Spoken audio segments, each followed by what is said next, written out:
begun. Temple shining, stories old. From Bangkok heart to Chiang soul. What's up, Thailand? The land to be. From the mountains high to the Andaman Sea. Dancing in the streets, a joyous parade where dreams are made in the land of smiles. Floating markets, flavors so fine. Coconut curries and sweet sunshine. Elephants roam through ancient lore.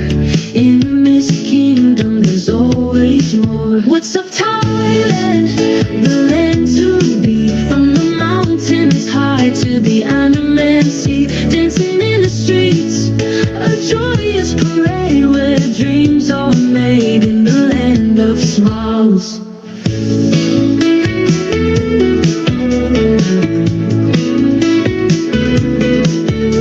Floating markets, flavors so fine. Coconut curries and sweet sunshine. Elephants roam through ancient lore.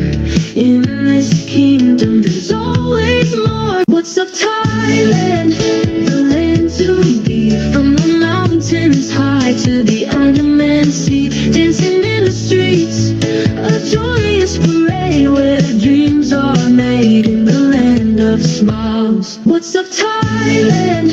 The land to be. From the mountains high to the Andaman Sea. Dancing in the streets, a joyous parade where dreams are made in the land of smiles.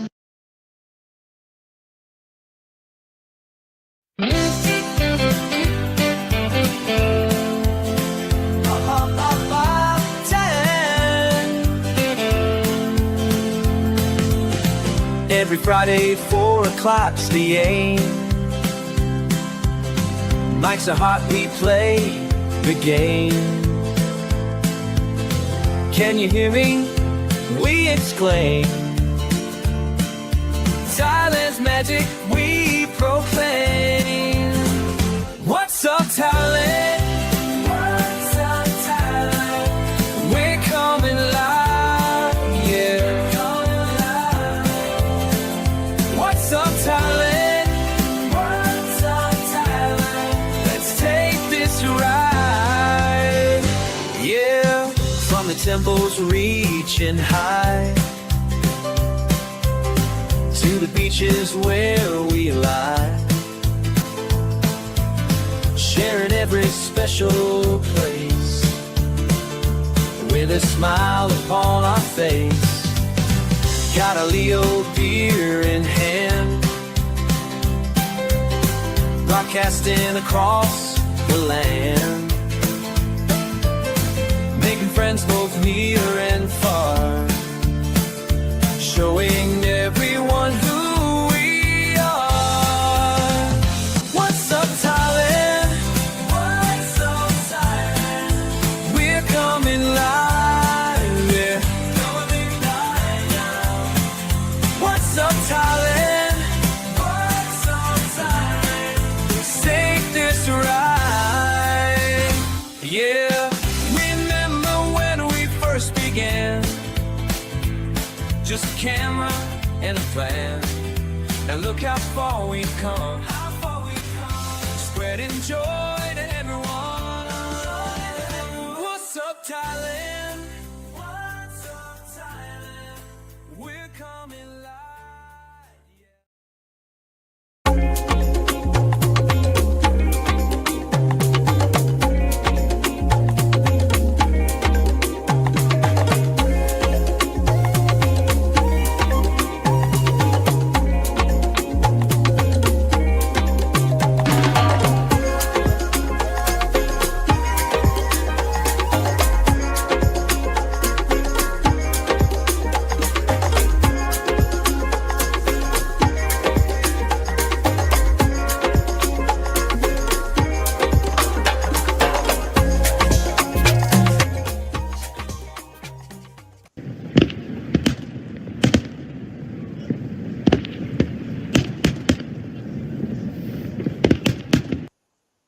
Hello and welcome to WUT, What's Up Thailand. Thanks for joining. and I hope, and we hope, that you're all doing well. Today's something different. We have a few news stories for you that have made the headlines from the past week, and also an open panel, and of course the chat, which is king. Joining us as always, the man who knows the first minute of every guitar song known to man, Mr. Stephen Clark, alongside the man from Lack on Nowhere, who insists that AI will never take over the world, and if you challenge him on that, he will ask AI to support him in the argument. Welcome, lads. Well, G'day, how you going, Stephen? How you going? Mr. Perrin, how you going? that was super, Andy. The best one so far. Really good. Yeah, and yeah. I can add to it. Your comment about AI, Gemini, which is the Google AI, lied to me today. I asked Gemini, can you handle text to speech? And Gemini said, yeah, no problem at all. I said, have you got any different voices? No, but I can do speed up. I can do different tones, all through this long conversation. I went back in with the show description for what we were doing today and said, right, can you turn this to text? I can't do that. I said, well, you said earlier on you could do it. And it was really good. It said, oh, yes, you caught me out. Thank you for correcting me. I'm sorry. It was weird. The weirdest thing you would imagine. I worry about AI, I mean, I would imagine that she's probably deleted it now because it's very scary. It honestly lied to me. Wow. I should have taken a video of it, shouldn't I?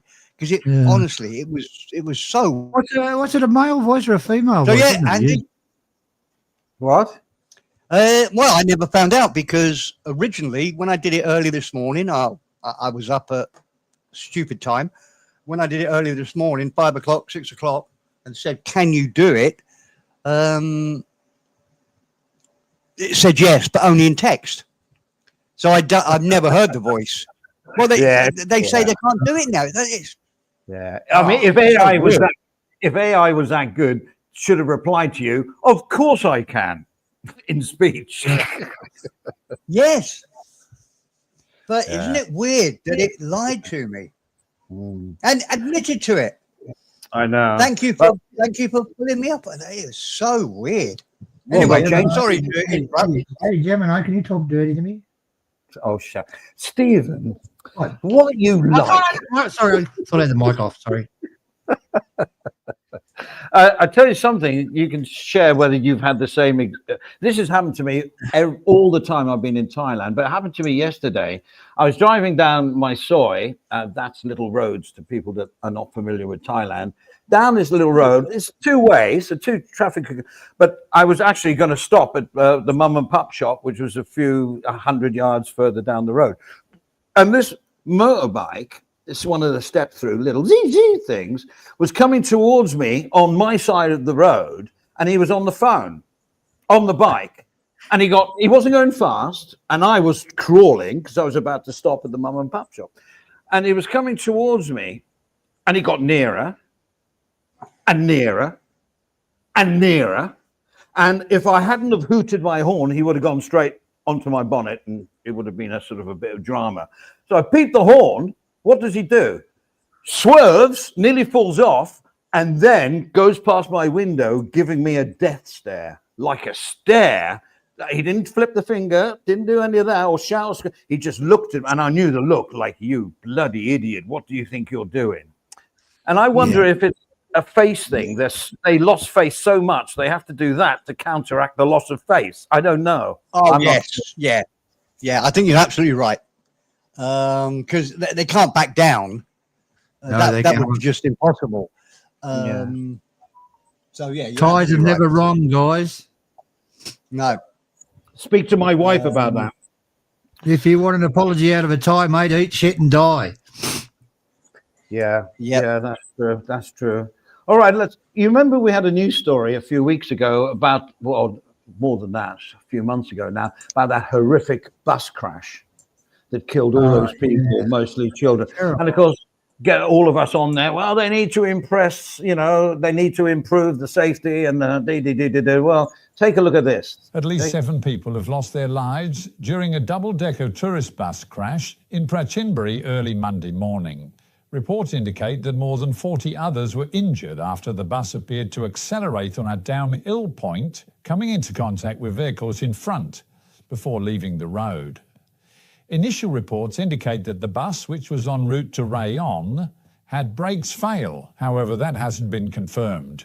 After the impact, the bus then burst into flames, seeing other motorists attempting to help passengers from the burning vehicle. Of those who lost lives, 5 were passengers, along with the driver and his co-driver. A full examination of the bus has been ordered and inspectors sent to the parent company's premises to check other vehicles in the fleet. Well, there you go. That's terrible. Well, how many times, though, are we going to say, Oh.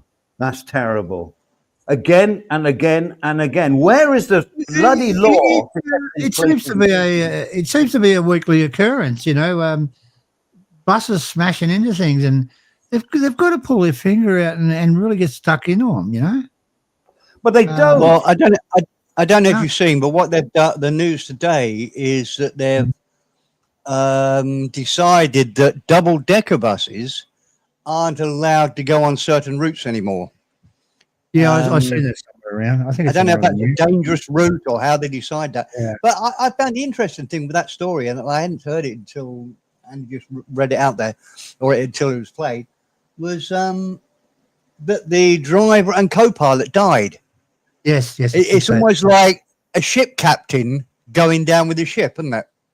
Yeah, well, yeah. It ran to the back. Well, there's not going to be much left of you if you're up front there. That's really nuts. But if you remember that the one that Andy mentioned right at the start, the driver did a runner, didn't he? The horrible one with the school kids dying. Yeah. The driver did a runner, and the police had to capture the driver. He escaped, and they I don't know what happened to him after because they said, least you should do is try to get some of the children out. And the driver of that first horrendous one did a runner, escaped, took care of himself. Sorry, Steve. France has been here a while. It's always driver flees the scene. That's a standard phrase. One of the worst things I've seen is driver took a shortcut. Sometimes they put the, when they've got the partition in the middle of the freeway, what they call it, nature strip, whatever they call it. And it's just back from the petrol station. So he went on the wrong side of the road with the bus and was going to do a U-turn type of thing, if you understand what I mean. And had a hit with another truck. And he lost his license for a couple of months over that. But he killed fucking 6 British tourists in the meantime. You mean the central reservation thing? Is that what you meant? Easement, I think they're called, don't they? Or something like that. I don't know what they call it. It was terrible. Yeah. Another one was the bus broke down, so they decided to tow it, and they put a sort of a probably a 20-meter rope on it, wire, and towed it across the freeway. And I forgot to tell the motorbikes group that was boring down the freeway about it, and a lot of them lost their heads. Wow, it's just ridiculous, some of the stuff. These buses need to be really looked at. And, if you look at the mini buses, they're worse, I wouldn't get in one of them things. They just go flat out. The worst picture I ever saw, and it's in my mind forever, I wish I'd never seen it, was there was a truck on the highway on the second level, which is pretty high up, and for some reason he hit a car or a bollard or something, and he flew out the windscreen. But there's a picture of him in midair with his hands and legs flayed out, waving and he was about 10 stories up, so obviously he died. But what a picture to capture. I mean, to be honest, you say he was waving? No, we won't wave it. He was waving at the cameraman. Hello, I'm on the internet. No.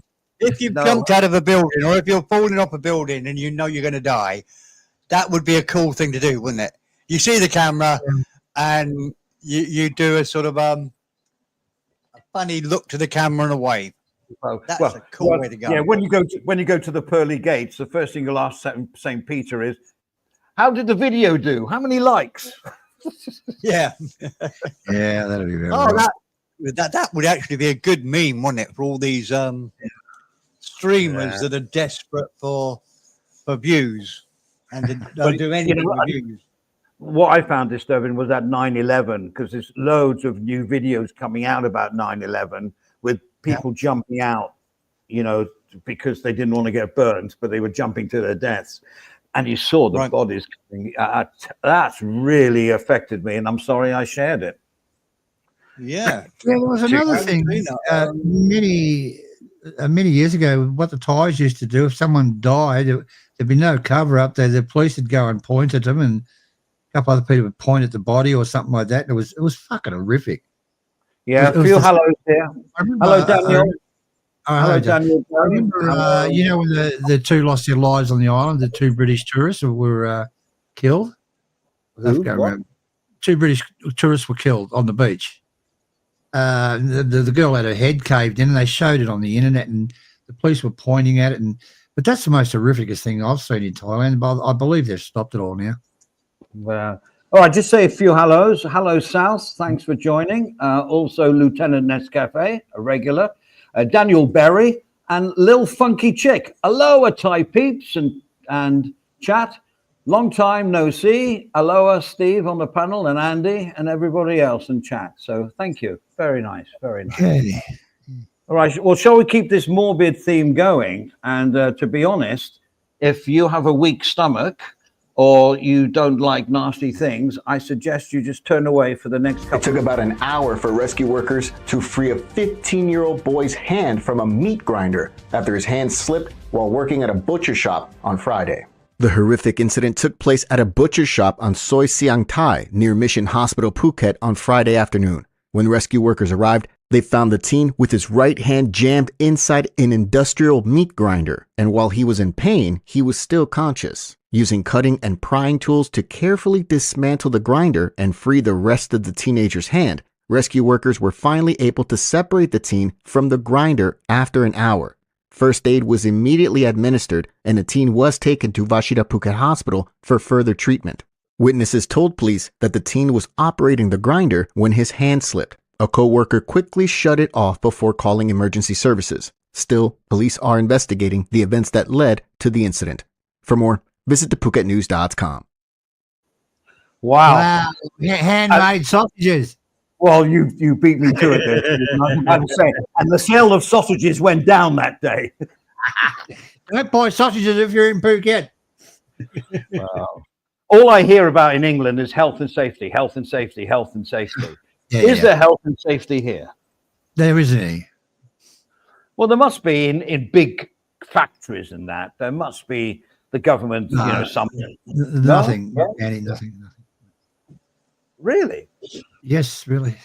I spoke to some builders when I was in Bangkok last day. They were just saying about it. But what they did, they bought all their workers' helmets and they have to wear them. But, they'll turn up in flip-flops and stuff like that. And why they do it. But at least they get things done, no matter how many bodies it costs. Well, yeah, do they care about the body count? It's all about the money. Yeah. Honey. That'd be horrific. I mean, the guy that switched off that machine must have been pretty quick. I love the way they say, and they're investigating what happened beforehand. Well, I went outside, had a cigarette, had a sandwich, and then I sat down and had a few talks with my friends. And then I decided to sign my hand up. Who said that? The long arm of the law. Nice. You've been working on that one, haven't you? How quickly they get the cameras in there? Because we were watching that, I think live, weren't we, as they were trying to release the hand. Yeah. I will let you all into a secret. I played this one to Perrin before we started.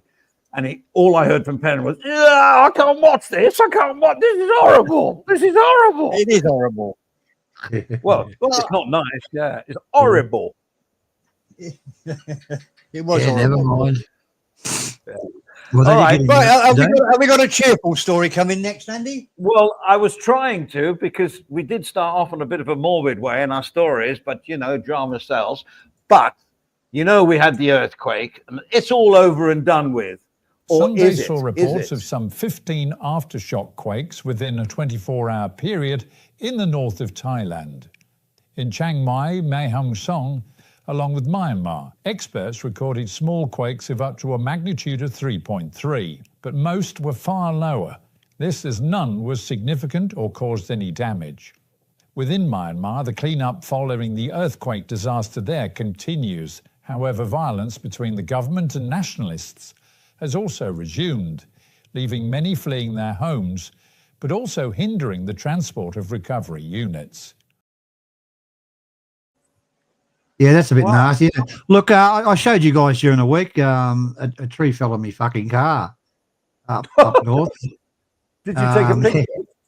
Yeah, I showed the picture, remember? I think you commented on it. The tree that fell down was a mango tree. It was in good condition, right? But and they had storms and everything, and then what topped it off was an earthquake, and down she come. But it missed the car, didn't do any damage. But geez, it was only sort of, a couple of feet out away from it. But anyway, never mind. Well, don't forget, when those quakes were happening, there were some severe thunderstorms. Well, I don't know about yeah. we had a hell of a lot of thunderstorms and loud thunder when it was overhead. The dog jumped into my arms, and I was jumping at the same time. So I caught it. I got all these phone calls. Oh, the roof come off the carport where your car is. Oh, okay. Is the car okay? Yeah. Next phone call. Oh, a tree just fell on your car. Why don't you just fucking burn it? Is the karma trying to tell you something there? All right. You up for another one? I haven't seen this one, I have to admit, but it sounds a little bit better than what we've been doing. And when a foreigner went to meet his ex-wife in a patio bar, what he didn't expect was his current partner to turn up to join them. It seems that the two women went for each other like cats on a hot tin roof, leaving both needing hospital treatment, one due to injury from a shattered beer bottle. Hubby, though, we're told, was uninjured in the brawl, although his future may not be as bright as it seems, since it's expected that he will be sleeping with one eye open, for the near future at least.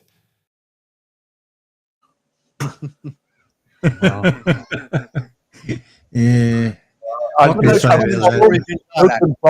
She bottled her? Bloody hell. Yeah.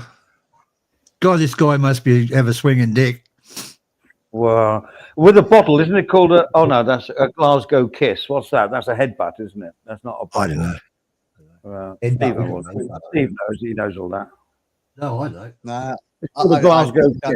yeah. But I do know a very similar story where it ended up with the people I know, one person went to jail, and no, she didn't. It's a long story. One person nearly went to jail, the other person died in a very similar cat bite. Very common in Thailand. Well, normally, though, isn't it with like ladyboys and that? I mean, they go right at it, don't they? Well, this was almost identical to the story you've just read. Did they say whether it was a Falang boyfriend or Thai? I can't remember. No, I can't. In my story, it was a Falang with two Thai girls, and one of the Thai girls killed the other one. And it's a really convoluted story because they used my other buddy's knife to do it. So he had to leave the country because he thought he'd be caught. Many years ago now, and most of them are my buddies died. So you guys remember years ago? Quite common. This girl was cheating on the Falang. The Falang was cheating on the girl, and he went to sleep and chopped his dick off. Remember that one years ago? I think I do. I do remember something like. I do remember that there was a band of ladies of the night that used to put poison around their nipples for when the foreigner, during passionate moments, was in that area. I'm trying to do this so delicately. In that area, being passionate, and they'd fall asleep. They'd fall asleep, and then they get robbed. Well, this is what happens when you suck a man's tits. Well, thank you. I'm glad I was subtle. And two of the people, though, had died because they popped too much nipple juice on there. You know, it's amazing with the ladyboys. I'll talk to them, but you know, in Phuket once I was there, I was taking photos, and because I was there a lot in the early days, and I didn't accidentally, but I just took a photo, and now I actually got one of the ladyboys, and they came up, they wanted me to remove the picture and delete it, and they were getting quite boisterous about it too. I think they wanted 300 baht for a photo. Yeah, Really? A lot of other times, you know, they'll get into a fight, they'll take their stilettos off and they'll plant them in your head.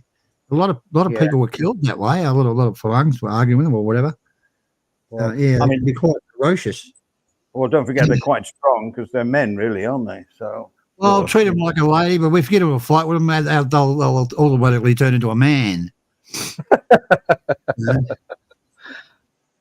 Yeah, okay. Who was putting the poison on the nipples, Andy?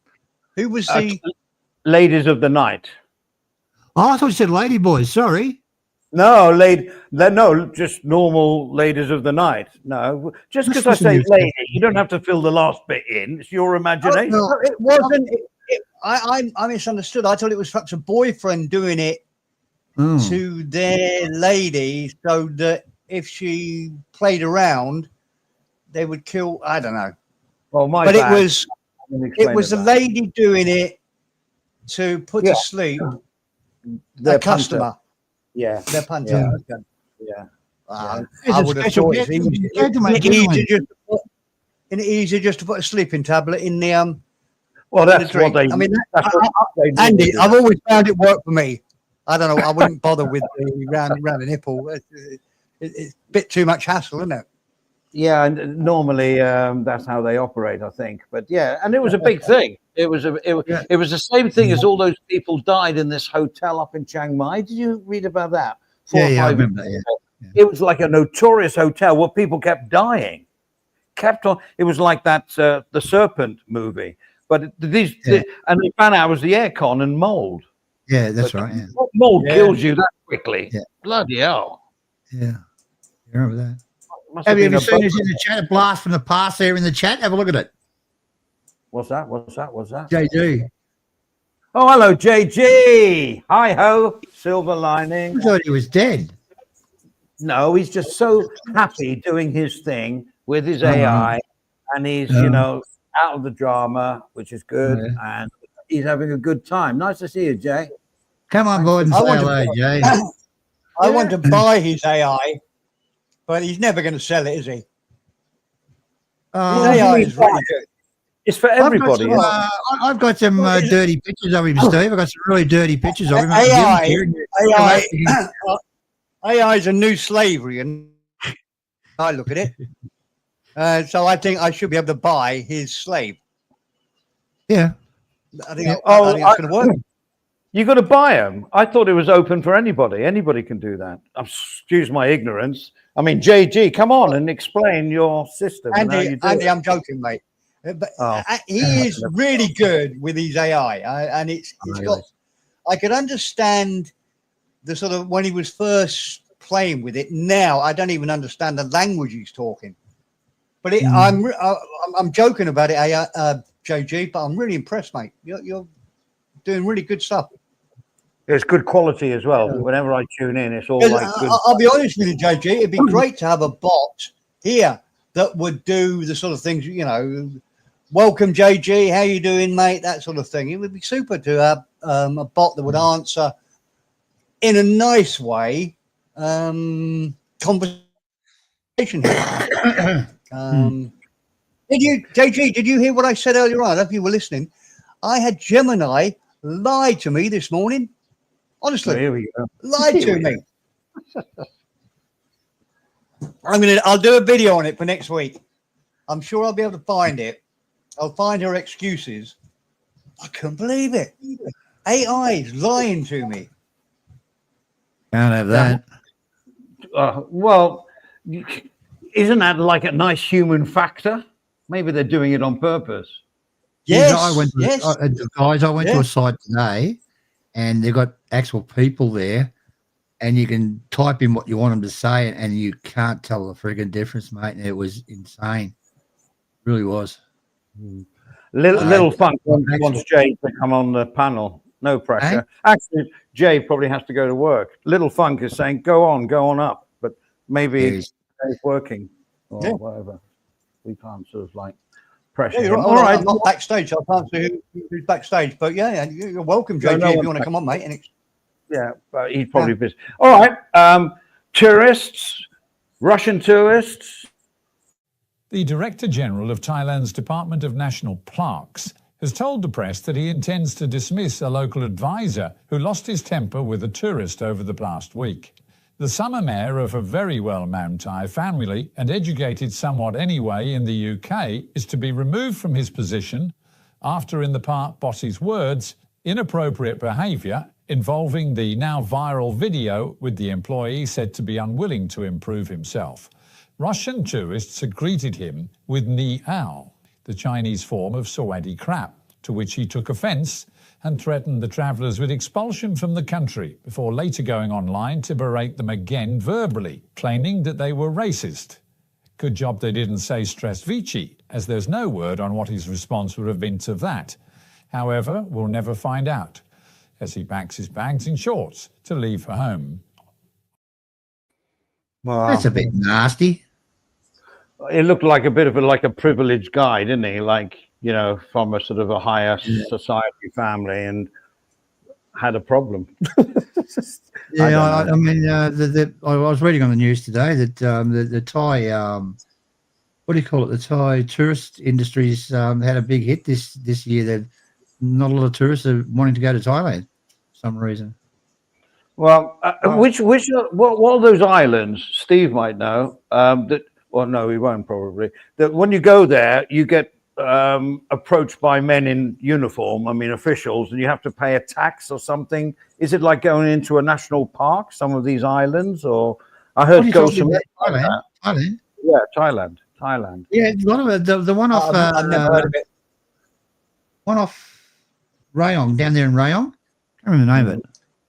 If you go to that one, if you go to that one, you got to pay the guys there to go in the park and so forth. All Falungs have to pay. The whole island is a park, right? Half of it, yeah, half of it is usually where all the hotels are, so you can't get away with it. Wow, it's not nice. Right. How, Steve, where you live in the middle of nowhere? Food delivery. It's not. Okay. Go on. Have you got electricity, David? What food delivery do you have? What's the most common food delivery there? Well, it's strange you use it, Arthur, Andy. The one I use most often and gives the best service here is called Food Panda. Not that. No, the sign of the times, perhaps, but Food Panda, one of the better-known delivery services operating within Thailand, is to close down operations here. From next month, as the competition increases from services such as Line and Grab, the service closes, as it appears they lost hold on their market share, a market that really exploded here during the COVID eras, but has retained popularity since. Along with others, Panda saw the mass increase in own deliveries as food outlets vied for that large proportion of catering business, despite paying a considerable portion of their selling prices to the delivery companies themselves. All right, well, I've done a bit of research here, if you just bear with me.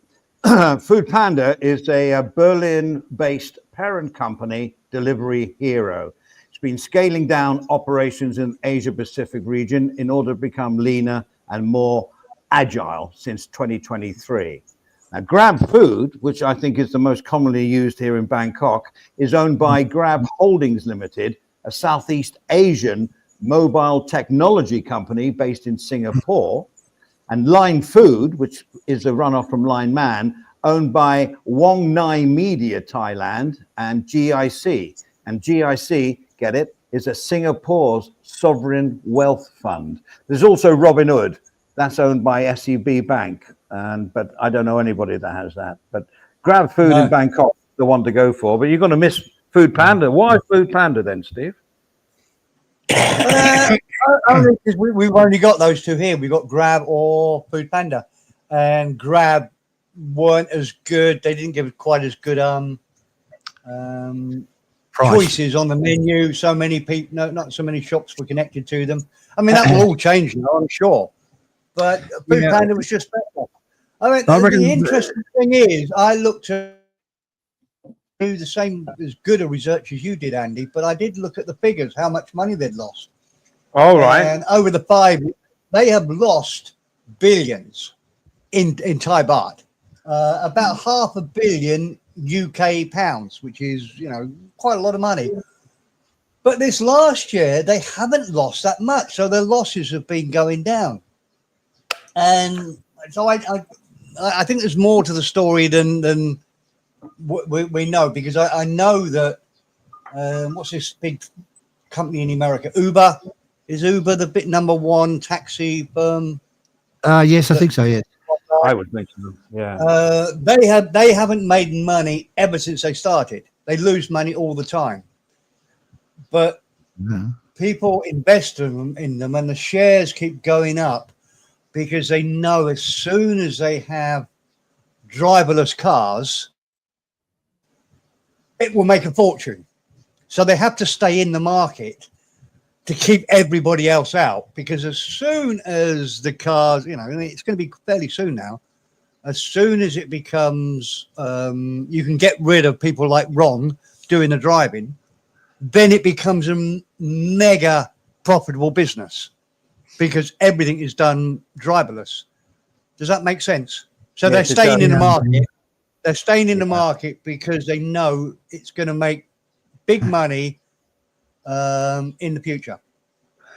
Well, you know, they're experimenting with drones at the moment, Steve, in America, delivering UPS parcels, and it's working.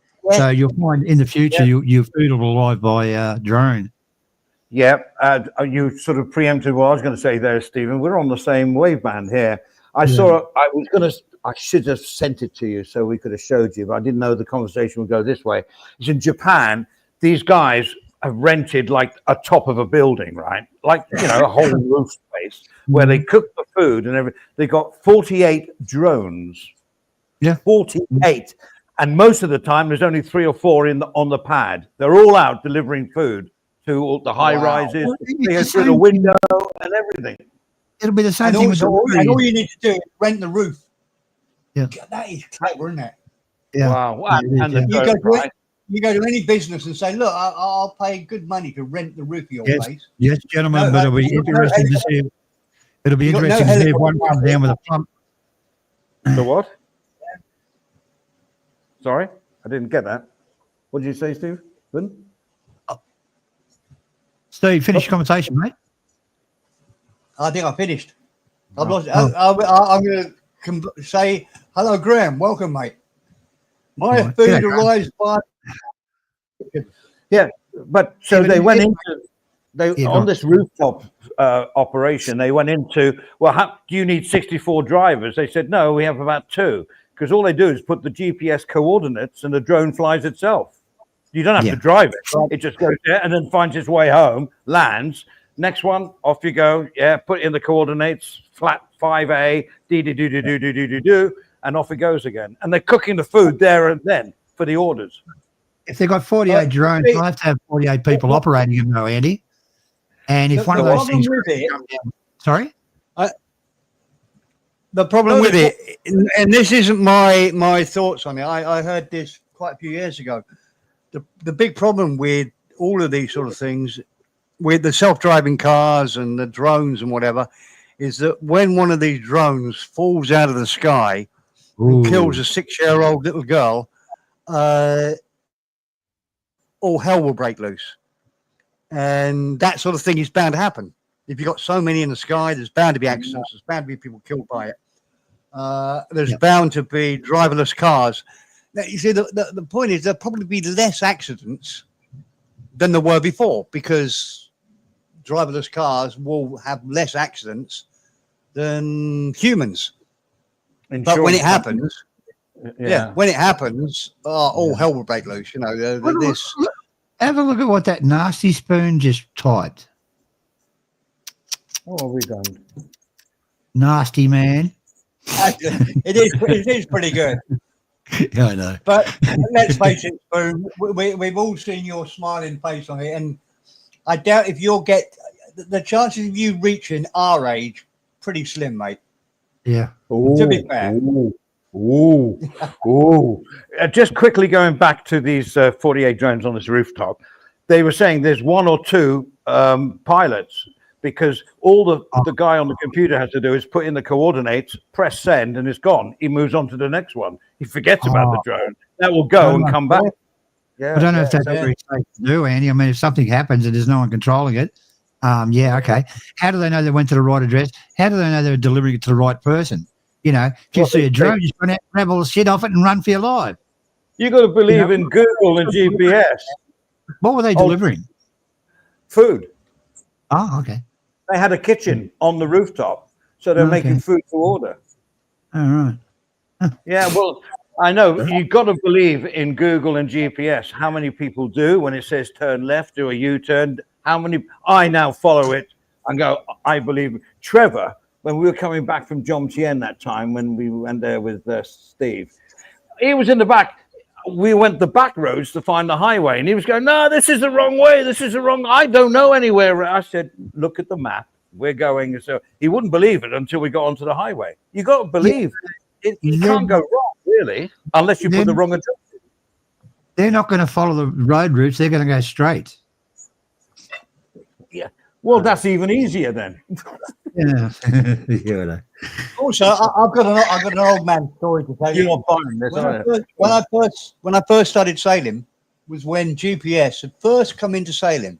So you could buy your Garmin GPS that would navigate anywhere in the world.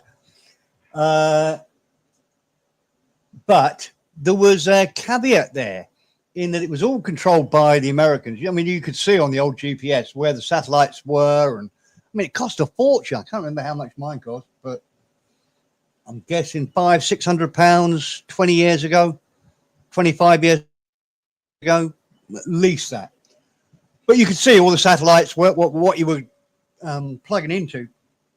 But there was a caveat there. It said it's all owned by the Americans, and there's an error factor built in, so that foreign forces, enemies of America, can't use the GPS to fire bombs, missiles at you. I don't know what's happened to that, because now GPS is so accurate. Well, I think the government has special software. I think the Americans could turn it off at will. Wow. Can you imagine 48 drones falling down on the population of Japan over Tokyo? Yeah. I think the Americans could turn off all their satellites, could turn off the world GPS system. That's the worry. They could say, I mean, I think if I was Trump, I'd say, right, come on, Chinese, stop these tariffs, or we're turning off GPS. I wish I could do a Trump impersonation. I'm only joking, guys. It's all gone very quiet. I'm semi-joking. Hello, Jem, Chuddy. Hey up. What's up? What's up? I love all that talk. I got to find Spoon here. I want to highlight his message. Where is it? Oh, someone's deleted him. No one's deleted him. We don't delete Spoon, do we? So, he's going to start World War III with China, and Zelensky's going to start World War III with Russia. Yeah, okay. We'll be okay. I've got total faith. In what? I got a big house, mate. You can all come down here and hide. Well, actually, answer Spoon, we won't be around then. I don't know if I really want to. I'm quite happy as I am. That was a really ugly thing to say, Spoon. I don't know what's wrong with you lately. He's just Canadian, really, I guess. You know. Yeah, Canadians, just pay your tariffs and shut up. I do like their bacon. Let's get facts right. I do like their bacon. All right, do you want another one? We always talk about bloody visas, and actually you put this on saying visa shit, but let's give it a go. Elongated visa periods currently being given to tourists on arrival there in Thailand are to be reviewed on the order of the Prime Minister this and next month, with 2 government departments set to carry out a survey Conservatives have risen that whereas regular expats apply for extension of stay, which specify their reason and confirm funding for their living costs, the on-arrival stamps are seeing more and more people coming here to work illegally, with a reported increase in the number of crimes committed by some, who are essentially ruining it for the genuine traveller. A few rotten apples. We have one more here. Hang on a second, guys. Adding to this one. Oh, it didn't work for some reason. Let's have a go. All right. A crackdown on non-Thais paying for student visas, but essentially not studying at all, but using them to remain here, has been ordered by the Immigration Bureau this week.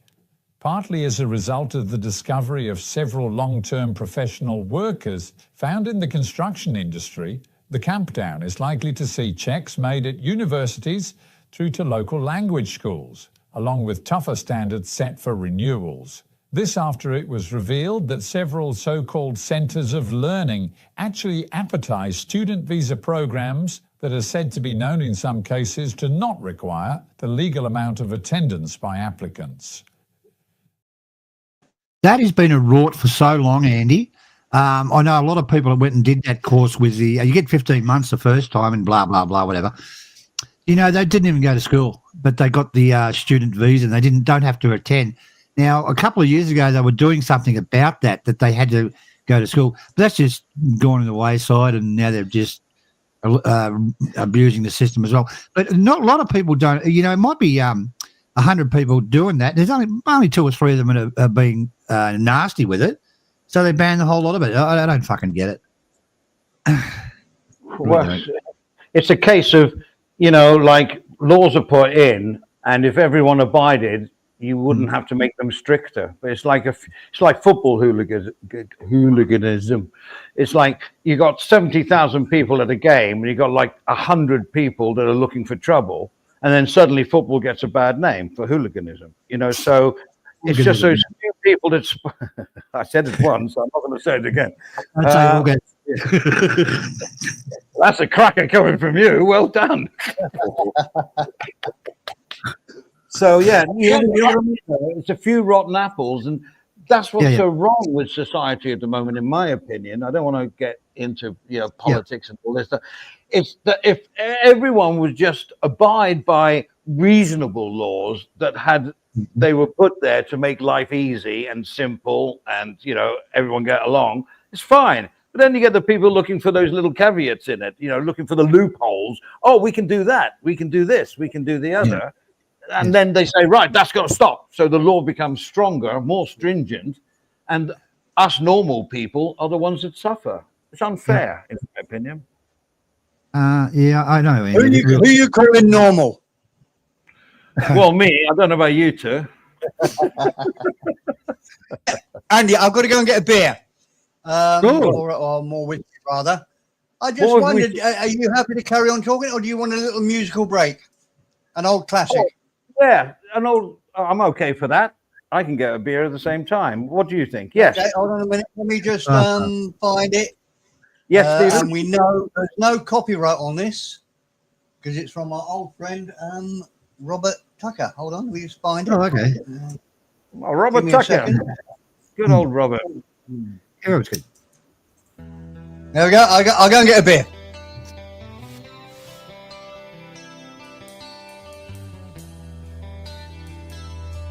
Can you hear that? Yep. Yeah. Nice. There we go. Back in a minute. He plays a good guitar, Robert.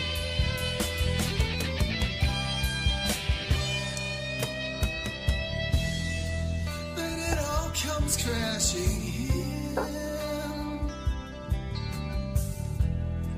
and reminds me of the past. And sometimes I hear your name. Sometimes I hear your name. It reminds me of the pain.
Oh, not bad. I still like that. Yeah, it's nice, He- isn't it? Not my, he's very good. He's a very good not my guitarist. normal, Robert. Yeah. Yeah. not my normal choice of music, but I do like it. Yeah, he's good. Yeah. Yeah. Who gave you that song? Robert Tucker. Oh, I thought. Oh, okay. Yeah. That's fine. him playing. Yeah. You're on the playlist, There is a man. video of him. I mean, Robert Tucker looks just like you'd expect him to look. He's about 7 foot tall, heavy metal guitarist. Yeah. Yeah. He looks He just like you'd to expect him to teach look. guitar, Steve. Huh? He used to teach guitar. I probably still Oh, does. yeah, I think He's very good. No, really good character. I mean, it's tricky. It's part of the community that I wish would still be part of us, but it was really down to Aztec that sort of joined the two genres together. Yeah. And it sort of worked, but didn't work. It's a shame. Yeah, And I wish now- it worked better. But Now everybody's copying it anyway, right? Back when Az did it, we were 24/7 as well, and yeah, all the music was copyright free. It was all, he delved into it, and it said it took him ages for one track, but he worked up the library, and it did work. Now everyone's doing it. Colin, bless him, on the balcony. He's how he never gets done for copyright. So can we do the same as Colin? Just have music playing? I don't. mean, because we're not monetized.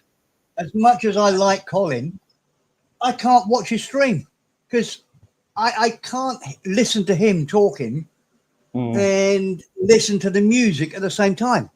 My brain I've got about 3 brain cells, and they can't do that task of listening to him talk and listening to. And the music is too loud for me. If it was much, much, much, much quieter in the background, maybe. But so Colin, sorry, mate, I can't listen.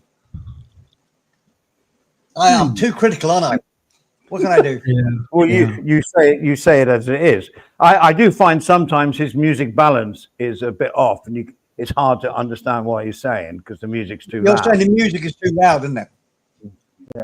Yeah, but yeah. If you had the music very low in the background, because I think Colin is still funny, still good. Look, if I'm 100% honest, I'm bored with all the fighting and all I've been bored for about the last 6-12 monsts. But I can see he's got a market here. He wants to do it, no problem. Wouldn't criticize him at all. But it's just the logistics of it. The music is too loud. I can't listen to what he's saying because I've got music going, and the music is good, great music. But as you say, Andy, I got no idea how he fucking does it. How can he play copyright music all the time? He's not monetized. Yeah, but I don't get that. I still don't get that, Stephen. I mean, I understand what you're saying. Well, if you're monetized, you're getting money for playing their music. No, I get a cut of it. So then they'll hit you with a copyright. But you're still playing their music publicly, yeah. where people can record it and they can stop records. Yeah, okay. But how many people do that? Well, You know what I'm saying? That's why Colin gets away with it. And I think JG does the same thing. He's still there. He does the same thing. Yeah. Plays his music and doesn't get hit because he's not monetized. JD does it clever. JD does mess around with it. He does, change the tone a little bit, change the speed a little bit. change it. I mean, Nothing going to he's change very by that. clever, but- It doesn't sound the same, does it? James is very good at it, Steve. He's been doing it for years, and over the years, I've known him for a lot of years. You all know that, but he's done some great stuff. He really gets into it. Yeah, no, I'd like to hear from him to explain it because, okay, let's just delve Like into I was this. trying to say to you before, Andy, you spoke over the top very rudely. I do have some naked photos of JG if you want to blackmail him into saying things. That's why I talked over you. Well, you got the same photos. Yeah, I've blurred out the private part. That's a point of discussion is of YouTube. You know, IRLs are all the things 7-8 years ago, and they are still a major part in this sort of YouTube community, not ours, but worldwide. But here, it has improved, I think, a little bit, or you think it hasn't improved? Has it got, all right, I'll ask, Stephen, do you think it's improved or not improved? Has YouTube improved? got better? I don't understand the question. Andy. Well, improved in the sense of production. Oh, all right. Production, content, production. Well, like JG for a start, he wouldn't be doing that. Let me try to rephrase. Are you saying have the shows got better in production? Yeah. Not all. Some shows are exactly like they were. None of them, Andy. You know? None of them have. None of them. Oh no, I disagree. Some have got super duper really good. Oh, new ones, yes, Steve. That new ones. I'm still doing the same format. Boring. Sorry. No. I mean,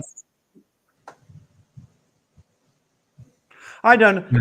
Well, you know, the thing is that this is a community, but out of the community, it's YouTube. So surely people can just do what they want, and with things that are available now to make a presentation maybe better or the production better.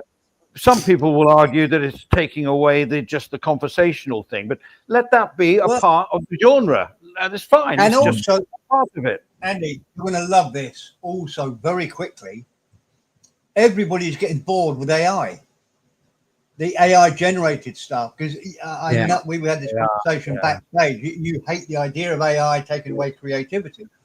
I'm not going to put words into your mouth, but you hate the idea that's, Andy, it's been proved so quickly. Everybody's bored with it already. It's so naff. It looks so obviously AI. Even Stephen sent one today, which is really clever. News thing. But wasn't it horrible, Stephen? You watched it and it was like watching a cold fish flapping around on a marble plate. When it was just really no life to it whatsoever. No, I'm not saying that we put life in the conversation, but it's got to be better than that. Oh, it was too perfect. And I think so. It was horrible. It was clever, but horrible. It's like when I was saying before, Steve, you know, I went to this site today and you can get an actual person reading out the news, but it's AI. You know, I could go and pay this site or whatever.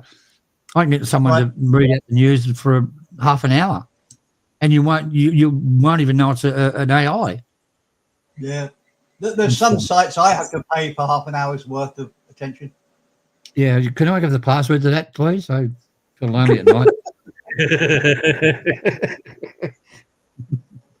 So if people, but it's still, it's still relatively new in this genre. All I'm trying to say is that people could like JG all the time. He's putting up trials and tests, and he's testing it live, which is great. I mean, how many times can you sort of get it live? In fact, he's backstage. What I can't understand is JG is doing, and it does sound like I'm kissing his ass, but only it's so impressive. JG is doing stuff that other people can't do. I mean, it's so impressive. I mean, he's taught his AI person to have the same mentality as he has. She's argumentative. She bitches about stuff. It's almost like a female JG. And it's fantastic to watch. Hey, She's Perrin. so bitchy. Hey, it's a bald female. Bald female. That Bloody you, hell. how you doing, Perrin? I'm doing well, JG. Welcome, Put the JG. wig on. Sorry? I said, put the wig back on, JG. Ah, yeah. I have it. It's laying in the kitchen, actually. Okay. Okay. But no, JG, what you're doing, I mean, to be quite honest, when you put comments in your community thing, some of it is so complicated, I don't even understand it. But I did come into your stream. Well, I hope you know, I always try to say hello when I notice you up. And Yeah, there was sure. one when you had your Gemini, Gem, and you turned her into a right bitch. She was arguing with everything anybody said. Very clever. She still So does. clever. She still does. Well, a question for JG. Hello, mate. Thanks for joining, bro. Would you say you see obviously the potential and advantage of working with AI? Would you say you're addicted to it? Is it addictive once you get going? Oh, shit. He wants to know if you play with your dick. Yeah, a little bit. It is fun to mess around with. Would you think that creativity wise you can do things that you wouldn't be able to do on your own, as it were? Oh, for sure. I mean, AI helps me make graphics for, let's say, thumbnails. It makes code for me. So, yeah, for sure. It helps me a lot. A lot. Wow, I'm just watching a bit of it now. Shit. Wow, JJ. Can you get it to do rude things? And look how quickly Jen came back. Yeah. If you push her enough, she can go on rants and shit. Right. Did you hear what Steve? Did you hear what Steve Perrin was doing with AI earlier? And got it? Did you hear what he tried to do and what the reply from AI was from Gemini? Did you hear that? Yeah, no, I missed that one. I was trying to get my cam working. Okay, Steve, repeat what you said. Your thing this morning? I think I did tell you, JG. What happened was, I use Gemini as well, but obviously a much more simplified version of Gemini. And I asked it if it would do text to speech. When I woke up early this morning, 5 o'clock, and then I can do speech to text. Text to speech, no problem. What voices do you want? Blah blah blah. I went back in a few hours later and said, "Okay, can you do this show description? Can you read out for me?" Can't do that. I said, "Well, 4 hours ago you could do it." Oh yeah, thanks for keeping me on track. This is Gemini speaking. Thanks for keeping me on track. I'm sorry I lied to you. It was weird, JG. Absolutely. Yeah. Yeah. That's called, they do hallucinate sometimes. That's a part of AI. Not much we can do about it. Is that because if you programmed to do that in the future? So at the moment, it's sort of thinking about doing it in the future. It's being trained how to do it in the future. So if you ask it at the wrong time, no? Yeah, if you have talked with it before, it doesn't have a long memory. So it forgets what you talked about. Let's say if you close down Gemini and start it up again, it doesn't remember what you But were talking that's about. not what happened, though. That's not what happened, JG. What happened was the AI told me it could do something that it couldn't do. Firstly, it said it could do text to speech. And then 4 hours later, it remembered that it had told me that and said, no, sorry, I was lying to you. That's weird. Yeah, it does get confused sometimes, but it is what it is. It isn't perfect. Yeah. But would I you like have that no, I've got the big question for you, JG. Would you like that standard of intelligence in control of your self-drive car? of course not. And you're in the back. And you're in the back That seat. would be fucking stupid. But that's Wouldn't what we're looking at. That's what we're looking at, though, isn't it?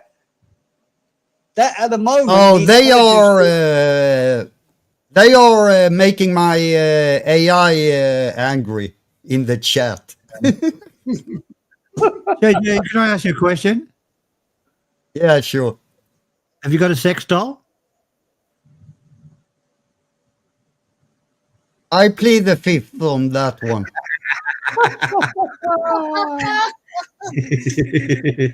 Spoon said I was driving a sex doll. Does anybody think we should we moderate Gem Chai? Who? Should we make a moderator of Chem Chai? No. I'm scared to do it. I think she'd get rid of all of us. Yeah, no, she can only ban and kick people on my channel. She shouldn't be able to do it here. Yeah, we're not that sure, though, are we? Jay, Is that your Yeah, yeah. Is Chem Jardee one of your AI? Gem is my AI, yeah. Well, okay. I and everyone else viewing didn't know that. Of course, Steve does because he's right into it. Oh, all right. Well, ban. Oh, give her a spanner. Yeah. Oh, that's a better idea. Yeah. Yeah. I think we should do it. I think we need to know how dangerous AI is right from the start. So let me just get into there. Oh, careful. You upset the operator, Mr. J. That's his baby. I can't make her a mod. Yeah, good I luck. haven't got the power to make her a mod. Yeah, good luck on that one. Total in control, Jay. Have you got power to make her a mod, Andy? Oh God, really? I mean, I don't mind. I haven't got the power. Even start that now. Whatever. She can only do moderation stuff on my channel. What? Yeah, but no. But That's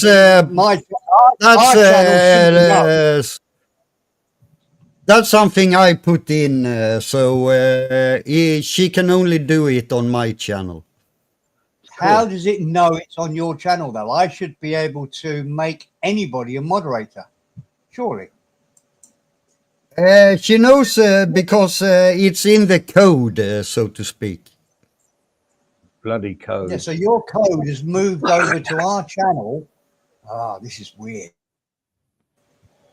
Why can't I make Jem a mod? Let's see. I can hide her. I can put her in timeout.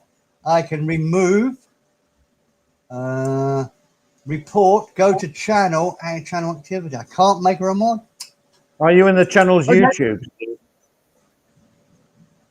Yeah, I'm on YouTube. Yeah, not on the channel's YouTube.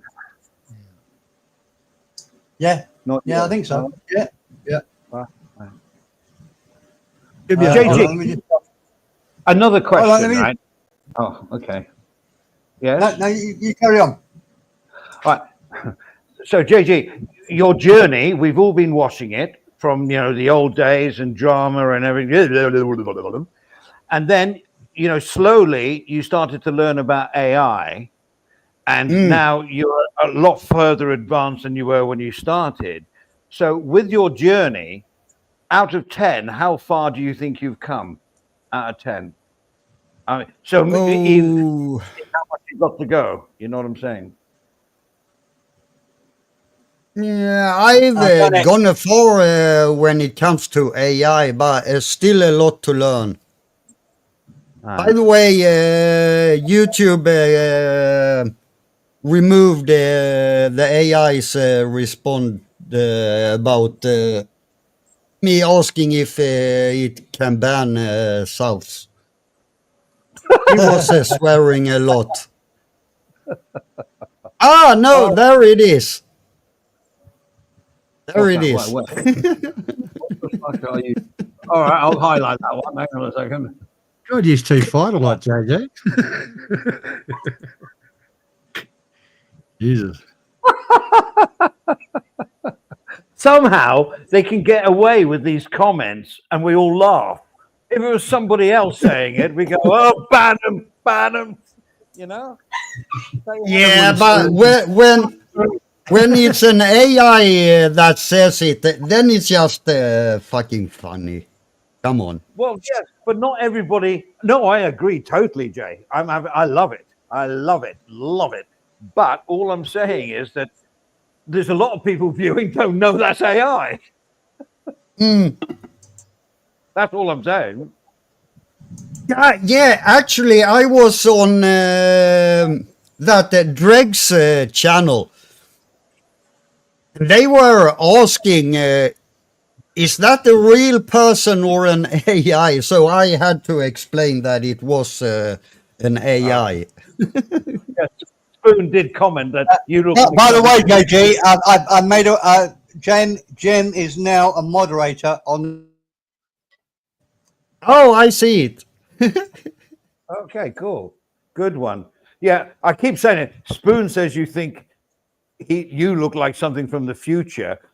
And I've said this to Stephen Perrin. So, are you becoming AI yourself? Does it take over a little bit of your mind process and your thoughts and the way you act or live? Only on here. Obviously, you don't go to work as in AI mode. But do you think there's a part of you now that is AI? For me, no. No, I just do it for fun. But does it change your thought processes and things? Are you thinking more AI on here? No, maybe in real life as well. Do you think a little bit more AI-y? AI-y? Is that a word? You know, AI-y? No, I don't. No, I don't. Oh, right. Yeah.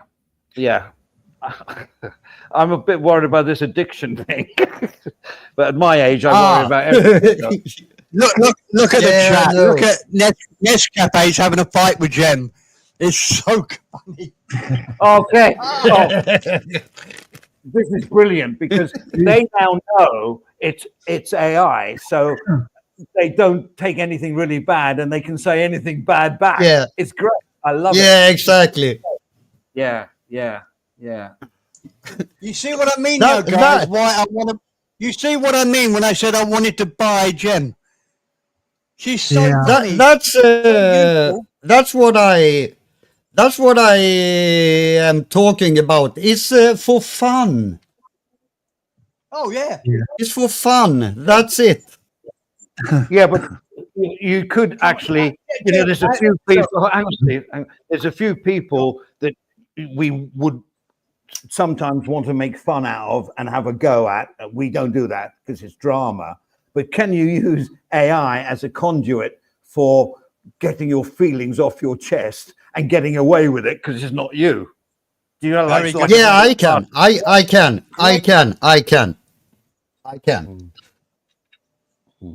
Like I can. Let's say fake stuff about someone and then ask Jem, what do you think about this person? And she will look up that information I gave her. And she will say, yeah, that one is a real shit. He can go fuck himself and such. Sure, I can do that. That's easy. Can you see and how? it is fun. It is fun. Yeah. I've done it in one stream. Not the fake stuff, but I told her about someone, what he has done and what he's doing. And then the AI reacts to that facts about that person and say a lot of stupid stuff. Well, Sal's got a question for Jem. I'm not going to read it out. It's there on the screen. Well, I will. Jem Chuddy, I like the name, by the way. I think that's really nice. So how much for a ping pong show? And the reply will be, oh, come on. Yeah. Oh, no, she's got the wrong name there.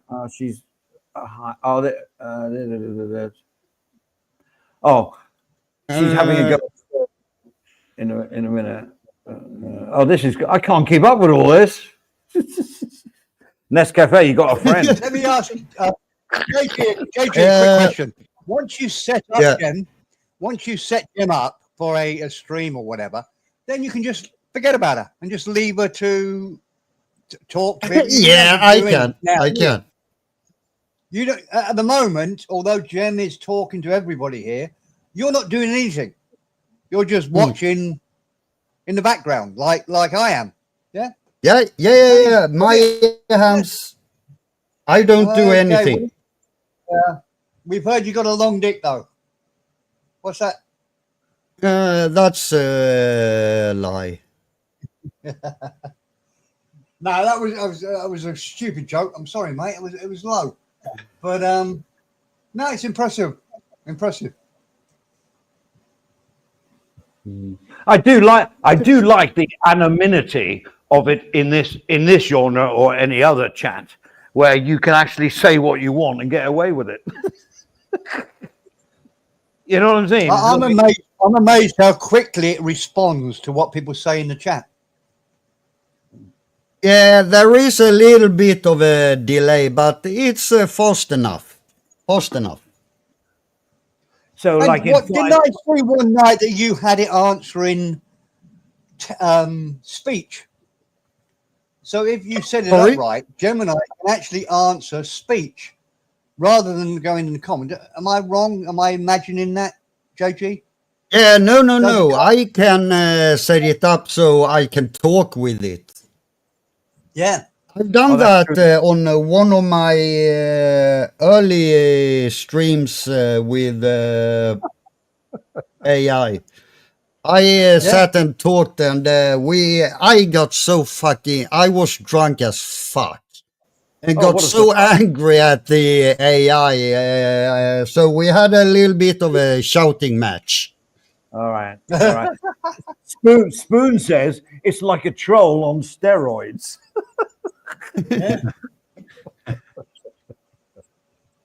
That's a good conversation, but of course, in the future, it's only going to get better, quicker, and more into interaction as well, right? I mean, look how far it's come. I've asked you this before. I've asked you this before in private, or do you realise how good you're getting at this? Because if I go online to try to find a Jem Chuddy online for my work, can't find it. Not available. You have built something which you can't buy on the open market. Do you realize that? Yeah, no. At the moment, it's very custom to what I made it to be. But most of my code can be downloaded if anyone wants it. It's on my Google Drive. JG, we want it, mate. We want you to tell us, to teach us. We want Jem on our channel. And just so you know, every answer Jem gives, I hear her talking in my headphones because she is talking as well. Wow. JG, look, mate, although I'm sort of semi-joking, I would love to have Jem on our channel. I think it'd be so funny. We can see from just tonight, it's so funny. But I Christ, can, mate, you I can can make see if I can do it. you Hold can on. make a fortune. You can make a Let's fortune see. from this, JG. You're not listening to me. JG, forget us. We're just small fry. You can make a fortune from what you're doing here. I don't know how much you earn doing your weekly job. You could earn far more from doing this. Everybody in the world's looking for something like Jem. And you can't find it. Right, I'm going to shut up. Up to you. Do what you want. But I think you're missing a huge opportunity if you don't use your knowledge. What are you doing, Andy? Having a piss? Oh, maybe I can do it this way. Hold on. Let's see. Okay, I need her to speak so I see what channel she's on.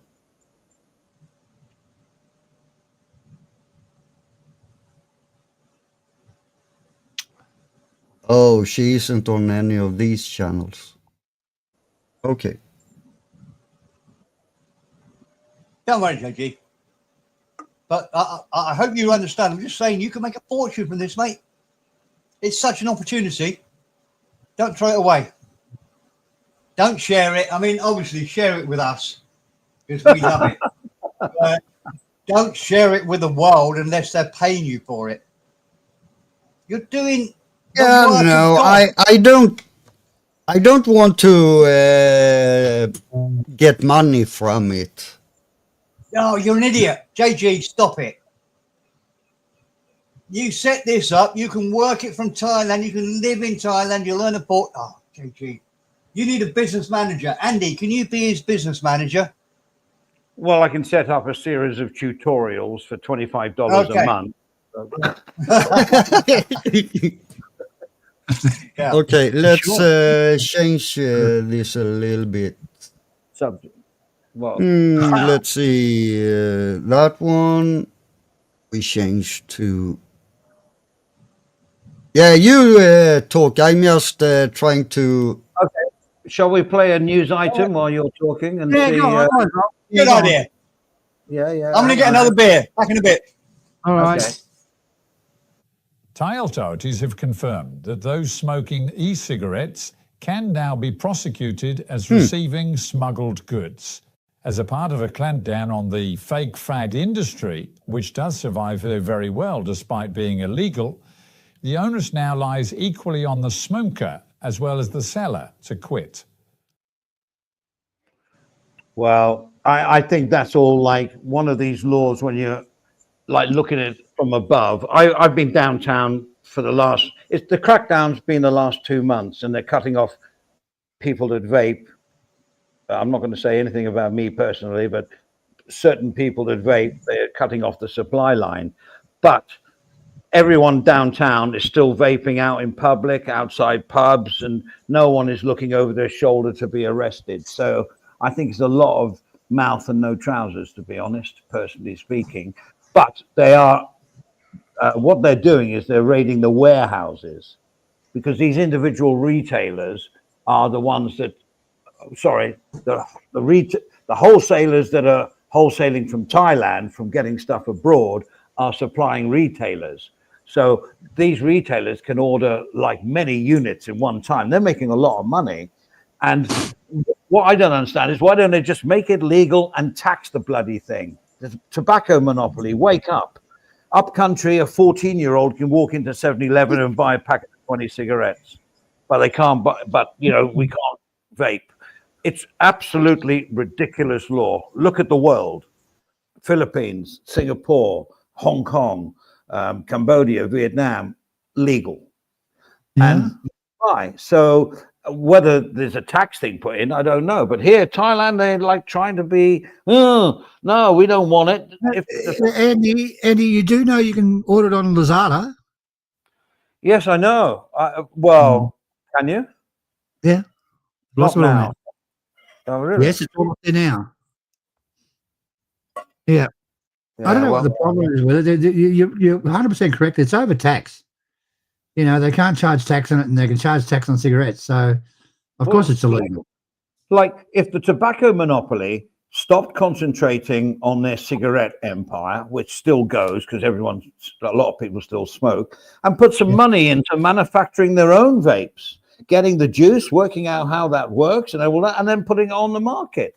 It's a lot better. It's not as healthy as not smoking vape, but vaping is a lot better than cigarettes. But they say, oh no, cigarettes is fine. Nothing wrong with cigarette smoking. Oh, that's great. Yeah, carry on. Here they are. Here they are. You know, but vaping, no, because they don't produce it themselves. So it's very much like it's going to change, but it'll take time. It'll take time. Yeah. It's hard when you sort of rely on that sort of thing. I mean, a lot of people do smoke it. Well, I got friends like tearing their hair out. Yeah, they're tearing their hair out. Luckily, and I'm not going to say any more, I've never mind. I'm saying I'm not tearing my hair out. Let's put it that way. But a lot of people are, you know, a lot of people are. Yeah. And then you could go to cigarette smoking. The operation, codenamed Secret Lion Illegal Cigarettes Phuket V2, was led by the Department of Provincial Administration following orders from Deputy Prime Minister Anutin Chanvirakul. The operation was launched after local residents tipped off officials about the widespread sale and transportation of untaxed cigarettes. More than 50 personnel were involved in the raids, all of which targeted locations in Phuket's Muang district, including 2 shops in Ratsada, along with another shop and what was described as a warehouse-style room, both in Phuket town. Investigators found that the cigarettes were smuggled into Phuket by sea using tour boats. Some of the illicit goods were also transported via a private logistics company. Once here, they were distributed to local shops through a network that was allegedly coordinated by one individual. The products were being marketed online through the Line app, according to police. Authorities say that initial estimates placed the damage to state tax revenue at over 4 million baht, given the significant amount of illegal cigarettes seized, though police did not provide an exact number. 3 suspects were arrested and now face several charges, according to police. In addition, the network was found to belong to a politician who was one of the local council candidates in the area, though authorities failed to name the politician. For more, visit thephuket.news.com. They can't win or lose, can they? They're frightened of protecting their tobacco industry. They're putting more effort into protecting their tobacco than developing vape, which worldwide is taking over. The Thai government would never let anything sell that's bad for you in any country. The same with our country, mate. Smoking's good for you. And the vapes, I mean, they're not paying, so they should ban it. There's no tax on it. Something like that, anyway. No, I get it. And they hate anything coming into the country, whether it be tourists on fake visas or anything else. Anything that's coming in the country that they can't make any money or what they think money out of. So put in a bloody process and make it legal and get money from it. They'd make a lot of money. They'd make millions and millions a year. I'll just change slightly the subject. In Thailand, you can go and buy 2 or 3 cigarettes from a mum or papa shop. They will sell them to you. So if you want, so you can cut down on your smoking and blah blah blah. Okay, that's fine. It's not so hard to give up smoking in Thailand if you concentrate on this. In Australia, you can't buy under 20 cigarettes. Now, before many years ago on a far off land, we used to be able to buy 5 cigarettes in a packet and 10 cigarettes, and good. We want you to buy the 30. It's profit. It's just ridiculous. I know. You know, a packet of 20 cigarettes here, and is about 900 baht. Wow. In England, it's around about £17, or I think roughly for 20. Very similar. Yeah. And how much of that is tax? Well, they probably pay about 1 cent or 2 cents for a cigarette, so it'd be 98% profit. You know, you look at Thailand, you're paying I'll use dollars. You're paying $3, I think, for a packet of smokes. Australian. About $2.50. And in Australia, you're paying $36. So how's that for a markup?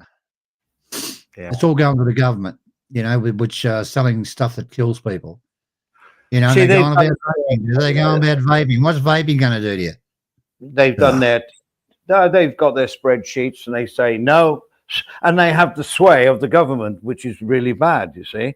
And they say, right, no, we stop that because we're happy as we are. It's one of the only industries that is standing still. Yeah. All the other What are the- industries, you know, are like moving forward and trying to get better.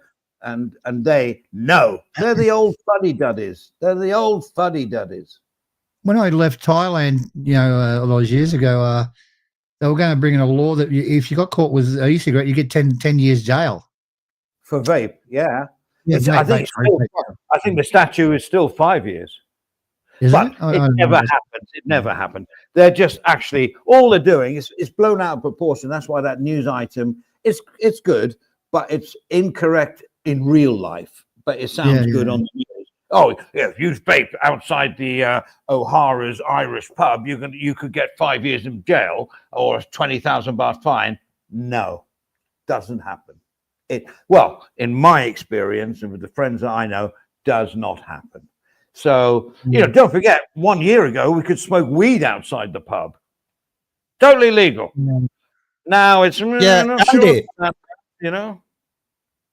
Andy, the first thing you see when you get out of the airport in Bangkok, that's the police officers vaping. So there you go. Okay.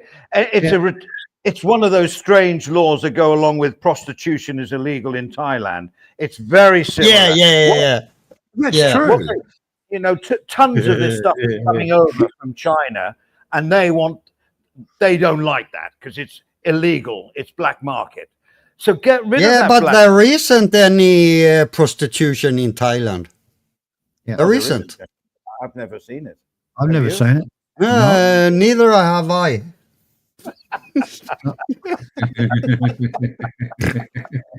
It's like that Monty Python one, when the Romans go in and search that man's building, he comes out, found this spoon.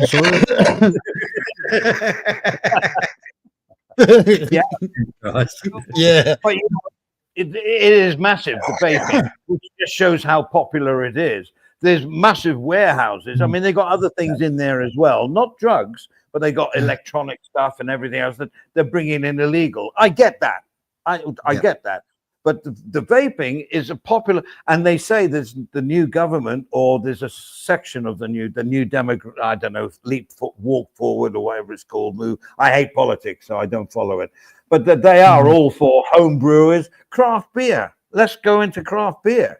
It's like you've got to make 4,000 liters a month to actually get within the law of producing it. And then you have to go through an FDA thing anyway. But 4,000 liters, which means you have to have a full-on brewery like Singer and Leo, the Singer company. The alcohol industry in Thailand is a closed industry. Like tobacco. Yes, tobacco and alcohol. It's the same people, bro. Same friggin' people. Like Andy. Yes. Beer's family in their little bar, they sell homebrew Lao Khao. Come on. Yeah. Everyone is doing it in Thailand. Come on. I know. The homebrew craft, illegal as it is, homebrew, many bars have it on tap. They're doing it in, they're professional. Yeah, for sure. And the beer is really, really good. But I think you have doesn't Leo make that local? I'm not sure, mate. 11, I think, don't you? Is that right, guys? I think they do. Yeah, Well, I won't drink that stuff, mate. I was off my friggin' tits one night, If it doesn't come out of a big blue barrel and I'm not in Chiang Mai and it's a little family that are making it illegally in their back like moonshine, I won't drink it because that's the real stuff. That's the stuff that that really, I mean, Lacao is, I don't drink it a lot. Not many times in my life. Dude, Leaco, seriously. That shit's ancient. What's next asking me about Tang Dynasty poetry? Fair enough. Jem, shut the fuck up. Oh, she's going to reply. Don't be nasty. Yeah, no, she isn't listening. Oh, good. You have to type it. Right. Okay, let me get on the bloody It's good stuff you got there going there. It's good. I just put her microphone through. Hey, Oh. JG, whatever happened to your canoe? They stole it. Oh, shit. God, that was one of the Yeah. funniest streams I've ever done in my life, that one. We remember that one Thanks, we did? Steve. Appreciate the I don't- support. Winking face. Oh. Yeah, yeah. Into I AI might now. buy another one. I haven't decided. Yeah. I don't know the story. You rode to the island and stuff like that. Well, geez, that was a great stream. Very funny. Can you explain the stream? Because I don't know about it. I'm sure. JG bought a glass bottom boat. I was all Perspex, wasn't it? JG, I think it was. And he jumped in it with his camera and stuff. And I think we're on Tim's. I can't remember now. I might be on. Yeah, I think it was on Tim's. Yeah, whatever. And he rode all the way down the channel to the island and had his beer. He nearly flooded himself. It was freaking hilarious. Yeah, really funny. Really funny. Really enjoyable. Yeah, that was fun. They were the good old days. We had fun and, you know, getting away from all the bullshit. But maybe we can get back there one day. But Jay, I'm really happy that you've been through the ringer. I mean, we've been friends for 7-8 years, so we know. Yeah, all the old for sure. that, and I'm glad that AI, or not AI, or your new hobby has taken you away from that, and you're really into it, and the work you do is exceptional. Love it. Yeah, thank you. Yeah, about the drama. You don't realize, well, you do, because I get it. You went away from it as well. It's so good for your brain. Yeah. And you drink a shitload less. Yeah. Because no one can be around that bullshit sober. If you can, then you have to go to a fucking psychiatrist. JG, Get your brain checked. The best way to handle all that shit, JG, is just don't respond to it. And it soon goes away. I've been out of it for years, mate. I just couldn't be bothered with the shit. I never was into it, actually. Yeah, it's fucking pointless. Yeah. Slap them down, they're back again tomorrow. No, I mean, I'm just for, this is a community, but it's still just YouTube where you should do anything you want, and why be criticized? You know what I mean? Like, let people do what they want, and we can do, or you can do what we want. We're not hurting anybody, so why the animosity about this community is between a few people that think that is their community? It's not. It's YouTube, for heaven's sake. It's global. Yeah, but criticism is totally fine if it's valid. Yeah, positive. If it's valid, don't make up shit every fucking day. Day out, day in. They sit and talk fucking bullshit. Well, we'll change it. Look, it's a very simple one. What happens is, if you're not happy with your life, you criticize other people's lives to make you feel a little bit more comfortable in your own skin. That's what happens all the time. Makes sense. Makes sense. They criticize whatever because you can always look down on people. There's always going to be people that have been less fortunate in life, so it's easy to have a go, sort of kick down on people. It's easy. Yeah. You'll never see any of us doing it. But if somebody's worse off than me, I'm never going to criticize them for it. Yeah. Because for the sake of God, if I'd have made different choices, my life might have not been so nice or worked out so well. And my life isn't. Nobody's life is fucking perfect anyway.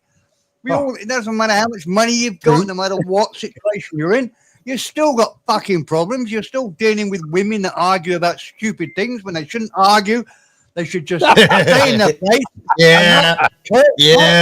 They Why do they talk back? Jem, why do these women talk back to me? Fuck me. Nah, But you you know gotta, what you I'm gotta saying? write that. You gotta write Nobody's that. life is perfect. Nobody's life is perfect. We've all got problems. Doesn't matter if you're Jeff Bezos or anybody. Wow, we got lightning going off here. Nobody's life is perfect, but you'll never see me, Andy, Stephen Clark, any of our gang, anybody I know going down on people for their lives not so fortunate. Because how do I know? They could be happy. I lived for over 10 years on a little boat. Loved it. You look at it and you go, how can you live on a small boat like that? It was fucking brilliant. Loved it. You're happy. I miss it You're to this day. I Yeah. love it. I loved it to bits. I loved sailing. I loved all that. But you look at it and you go, oh, how can you live on a little boat like that? It was fucking great. I could make a cup of tea without getting out of bed. Super. Well, Anyway, look at I don't want to be what's the word? Never mind what the word is. Like JG, he has a working life, which he has to put his effort into to financial reasons, and then he has his hobbies, and there's nothing wrong with a hobby, and this is a pure hobby. Well, hobbies are. Everyone's done hobbies since the world, well, not since the world began, but you know what I'm saying? Hobbies take your mind into a pleasant arena where you're happy. Absolutely. Where you're happy. And if that arena is, well, I like doxing and talking crap about people and all that, that's fine. Put it on a channel. Nothing wrong with, well, there are a few moral issues, but, nothing, just do it. But why criticize other channels that don't do it? I don't understand. I really don't get it. I just don't. And I never have in 6 years or 7 years being in this.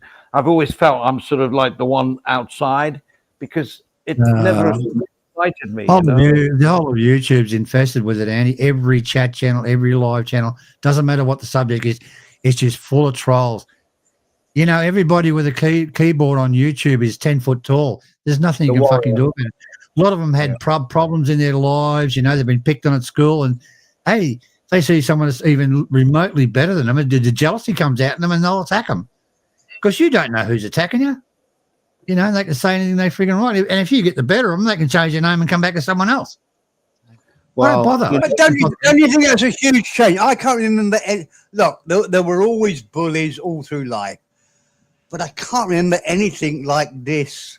When I was a teenager growing up or whatever, look, some people don't like you, some people like you.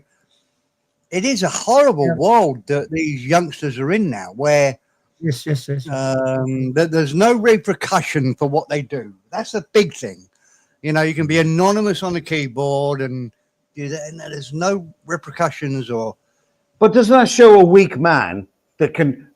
I'm sorry, I'm going to probably make a few enemies here. Someone that is frightened to go under their name. I know if you're working and you get doxxed. I mean, when I was working... Hey, Wolf, waving hand. Thanks, Jem. When I'm getting used to this malarkey, bro. So, no, when I was working, if I got emails saying Andy is a P or he's like an undesirable or anything, my bosses would just laugh at it. They would laugh at it. They would never fire me. So there is... Hey, Wolfie. I'm good, thanks. How's it hanging? Winking face. Is Wolfie in? Oh, hello, Wolfie.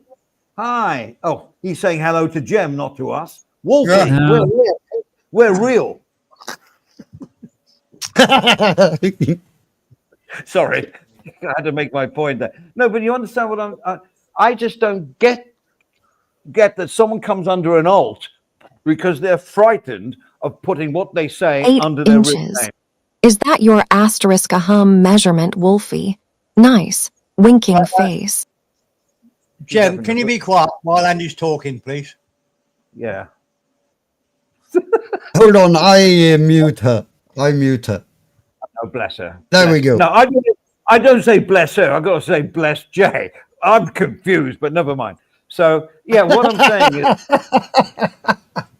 fucking unreal, isn't it, really? So, ding. So, yeah, the point I'm trying to make is the point that we all know is that you know, there's a lot of people here that come under their real names. That's because we're confident in what we say, what we do, and the way we are. If you are worried about being doxxed and something, fine, come under an alt. But the alts that come under and just spew a load of horrible stuff, you can't get lower than that because they're frightened. They're frightened to stand up to somebody and say who they are. And to me, that's you know. Anyway, end of rant. Well, let me. Yeah, I've been doxxed like 1,000 times, so I couldn't care anymore.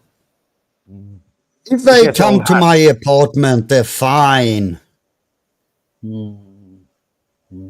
I couldn't care less. Can we just change the subject a little bit? Jay, have you taken motorcycle taxis in? Well, you have. I know you. We've all taken motorcycle taxis, right? Yeah, not the bikes. The closest is tuk-tuk. Tuk-tuk. So you've never taken a motorcycle taxi? No. Oh, never had the need for it. They do. Like I have to take one to get to the BTS. It's at the end of our road, right? And it's a 30-baht ride to the BTS station, and it's fine. Well, anyway, let's just look at this and see how you have to be maybe careful. Prattle police have arrested a local man accused of dressing as a motorcycle taxi driver and taking a Russian passenger for a ride. It seemed that he robbed the woman and their daughter, pointing what appeared to be a pistol at them and demanding their cash. Prattle police arrested a 30-year-old Thai who had been quickly identified and is manned for similar crimes in the past. What a dummy. If we had dummy of the week, that has to be, if you go to a taxi rank, you see it. Yeah. All their photos are up there, even a price of where to go, because they know in their area where they're going. It's 30 baht to here, 40. It's all there. They're all registered. So I guess the Russian guy didn't really understand it. And that's sad, you know. Read up before you come. That's what I say. Yeah, that's horrible. It really is. Goes back to the olden days in Thailand before all these restrictions happened. You know, the bad taxi drivers and the black plates. It was terrible in Thailand. They just take the taxi drivers would just take you where they wanted to. I know. Pattaya is a lot better now, right? They have Grab, but I've heard their prices are like pretty high. No, I thought they were okay. You know, you're going to get a set price. It's up to you if you want to take it. But a lot of it depends if it's raining. Well, the prices are going to go straight. You know the rules in Thailand. Yeah. And what time of day you want to go somewhere, and you know, I find it quite reasonable, quite a good price. You know. Well, me and Stephen, we were doing some trips from like South Jomtien to where we were staying, and the fares were all okay. I think if Stephen's still there, Steve's still here. Steve, do you remember that? Yeah, I'm still here. Look, I think you get rarely scammed in Thailand compared to how much you're scammed in your own home country, where a call out for an electrical fault is probably £200 just for the call out to see what's wrong. That's to knock on the door, yeah. In Thailand, you don't get the call out fee. You get a nice guy coming around and say, yeah, it's going to cost you £20 for me to redo all of this. I'll be round tomorrow morning. Is that okay? Look, it's so easy to moan about the occasional scams in Thailand, but we get scammed in our own countries all the time. Yep. All the time. Everything, every price is marked up to something ridiculous. I can remember. Yeah, to be fair, that's a different story, isn't it? I'm not saying Thailand is bad, but there is a scam and there is what you think is a scam. That's a big fucking difference. Yeah, you're right, JG.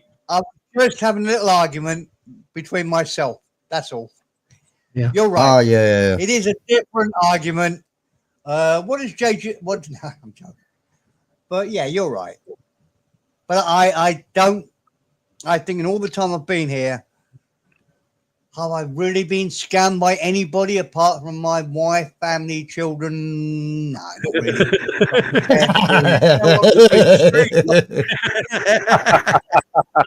Yeah, but that's expected, isn't it, Perrin?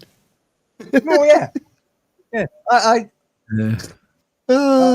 expect all of it, but look, I do have. Oh well, no, the buddy that really happened to died 2 years ago, but I did have a mate who lost 100,000 UK pounds to a woman that was horrible.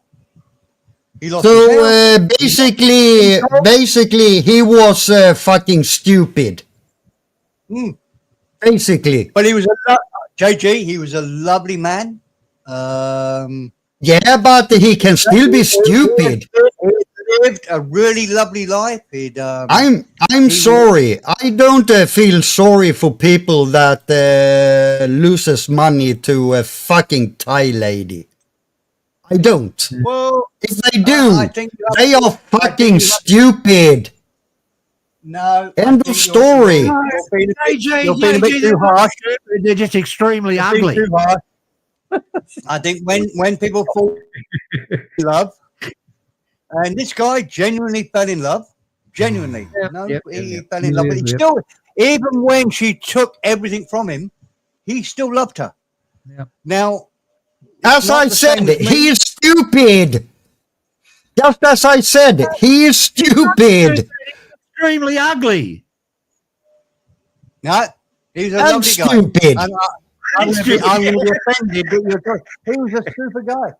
And let me tell you this: he come on, you. Even if it is your friend, Perrin, even if it is your best fucking friend, you can't deny it. He is fucking stupid. Yes, JG. Of course, I can deny it. Who do you think you're talking to? When did you start to lie, Perrin? JG, listen to me. If it made him happy being in love with her, if that made his life better, even the money, 100 grand, means nothing. If his life was better with her, and he still, I mean, I've never had that sort of love where somebody does something horrible to me and I still love her. I couldn't imagine it. He still loved her even after all this shit. I can't experience it. I've never loved anybody that much. So again, he's stupid. Yep. Now, that in your mind, but only because you've never experienced. No, not in my mind. Not in my mind. He's stupid by definition. No. You've never experienced the love he had. And you missed out on the love he had. If he's happy being scammed, why are we fucking talking about it? I might get some popcorn. This is good. No, it's not. It's the same fucking argument. Why are we talking about it if he's happy? If he's not happy, he's dead now. Then he is fucking stupid. If he's happy, then he's just gullible. He's dead. Simple. Let me tell you his whole story, just so you understand. No, not gay. Gullible. Let me not gay. Let me finish off the story, JG, just so you know why he's a lovely guy. He did go through. Yeah, I never said he wasn't. I never said he wasn't. JG, let me finish my story, and then. Sorry. You got free reign. He went through a horrible thing, which many things go through. The girl got the house, got the dogs, got a lot of his money, and then fucked him off. Yeah. He still loved her. He went to Pattaya. He bought himself a condo because he had a great. He's ex-army. He was in a band in the English Army.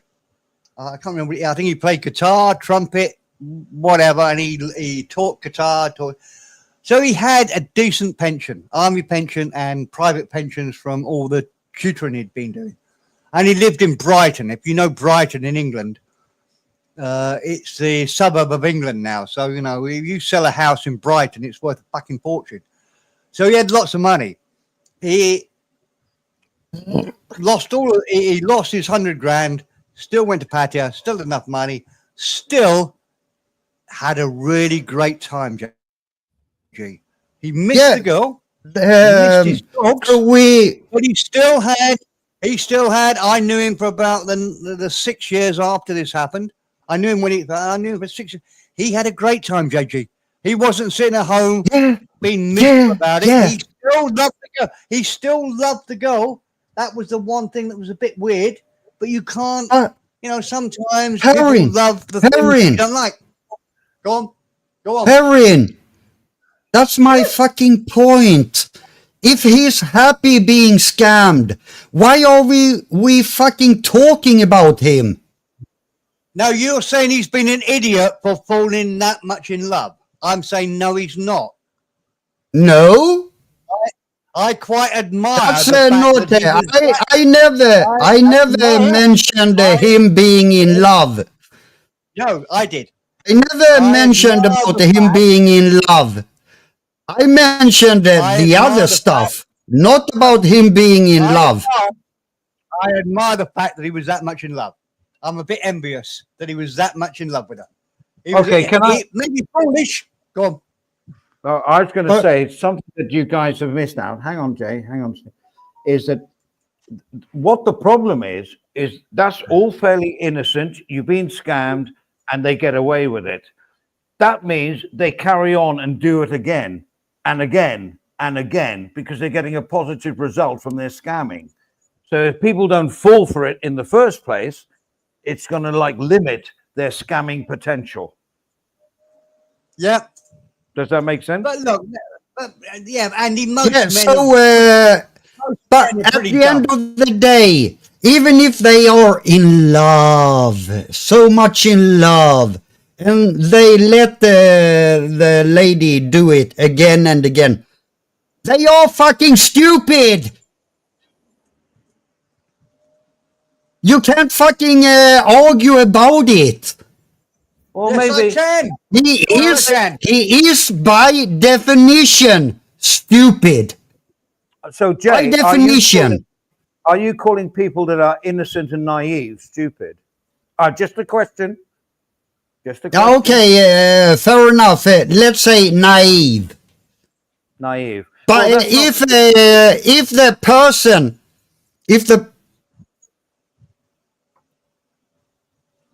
Jem isn't a ladyboy, by the way. She mixed that one up. That's a bit strange, that one, JJ. I'll just read that. Not even I knew she was a ladyboy. Well, she just made that shit up. You're fucking trained. There's something wrong with you. You are thick. Jay, you coded her. So oh, shit. Shit. Here it comes. Here it comes. but you understand that naivety is not necessarily being stupid. Angela, how you going? It's a lack of yeah, but Perrin, if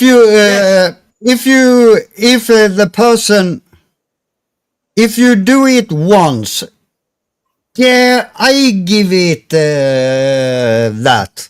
He is naive. Twice? A third time? Then he is fucking stupid. Okay? Now I've covered all the limits. But, JG, don't you see all through your life, you see men falling in love with women that you can't imagine. And I see women falling in love with men that doesn't make any sense to me. I don't think I'm a good judge, and I quite like it when I see somebody that is really in love, totally in love with somebody, and I confess I'm a bit jealous of it. I think I had it with my first wife, but that has nothing to do about scamming. Yeah, a lot of those. What you're saying is very nice, Steve. I don't know. sometimes you can understand it's only one way. Usually, the guy's madly in love with a girl, and the girl doesn't give a fuck. Sometimes. Well, I see what you're saying. Yeah, maybe. Yeah, I'm missing. I'm talking at cross purposes, I guess. Yeah, Okay, you win, JG. You're right. If you're scamming him from the start, and you're right, because I have friends that said, "Oh, he's an evil witch." But Perrin, she made him happy. Yes. If the guy is smart, he do what I did. I just tell her I don't have any money. Then go. Done. So she's just going out with you It for your isn't looks. that fucking hard. She's going out with you because of your looks. Well, it isn't for the money. Very handsome man, you know that? It isn't for the money, so Must be the looks. Yeah. yeah, or I'm just a nice guy in general, so Yeah. Oh, that's good. No worries. No, all I'm saying is I was at a bar once once, many times in Paddy. That is a great. I'm going to repeat that. Hello, Andy. I enjoyed that. I was in a bar once. That's not Andy. You have to think about I incrimination. was in a bar 1,000 times. Incrimination. Thousands of times I've been in bars. I had a guy, a tourist. He was about 25 or whatever. And his name was Jeremy. So he had that going against him from the start. But anyway, straight off the plane. And he got to know me, and I'm not one of those guys like, oh, I've been here 40 years, I know what's going on. I just like act as if I'm another tourist, because that's always the best way, because this is what happens when, oh, you lived here have you lived here a while? Are you on holiday? All that business. All nice chat. He bought me a beer, I bought it. It was all going great. And then he asked, how does the sex thing work here in Pattaya? And I was sort of lost. I was a little bit lost for words in the sense of, well, it's so bloody blatant. It's simple. He says, well, what's this bar fine? I said, okay. And it was like teaching God, I hope I'm not saying anything wrong here. It's like teaching a 5-year-old geography. It's like, well, you buy the girl out, and then she'll come and stay long term or short term. You have to pay her for longer. And his mouth was just went open. He said, is that it? Is that's all there is? And I said, well, yeah. I mean, just talk to a girl. Well, I'm a bit shy. And I said, well, I said, trust me, it doesn't matter if you're shy. They'll come to you. Don't worry about it. oh yes, oh yes. I know. And it was like, are they safe and all that? I said, forget all that. I don't know. I have no idea. But you have to have your wits about you. And that's why I think if you live in England and you want to go to Barcelona or Sweden or whatever, it's pretty easy just to nip on a plane and get there, and there's no culture shock. But for people coming to these countries like, China, Vietnam, Cambodia, Thailand, or whatever, there is a culture that you have to know about. And they should just do some research before they get here so that they start off on a good foot. But so many have no idea what they're doing. They show their feet at people. They tap people on the head. They, act arrogant in Pattaya where the bouncers are going to get you as soon as you come out. They just have no idea of what is going on. And these are the people, as Jay said, deserve what comes to them, because you've got to do research. You're traveling halfway around the globe. Different culture, different language, different... everything is different from the West. So these people that come out green and wet behind the ears, fine. But they should do a little bit of research of where they're going, do's and don'ts and this and that. And you can get on thousands of channels to work out if you want sex, if you want to be a monger. There's tutorials out there how to be a monger. So there's no excuse for coming and sitting at a bar. Can I tell you a little funny story, though? When I first came over here, I did my 2 weeks. Didn't expect to get to Pattaya, but I met a guy who became my best mate and said, we'll meet up in Pattaya in a couple of days' time. Did all that. Loved Pattaya. I thought I'd died and gone to heaven. So I went back to England.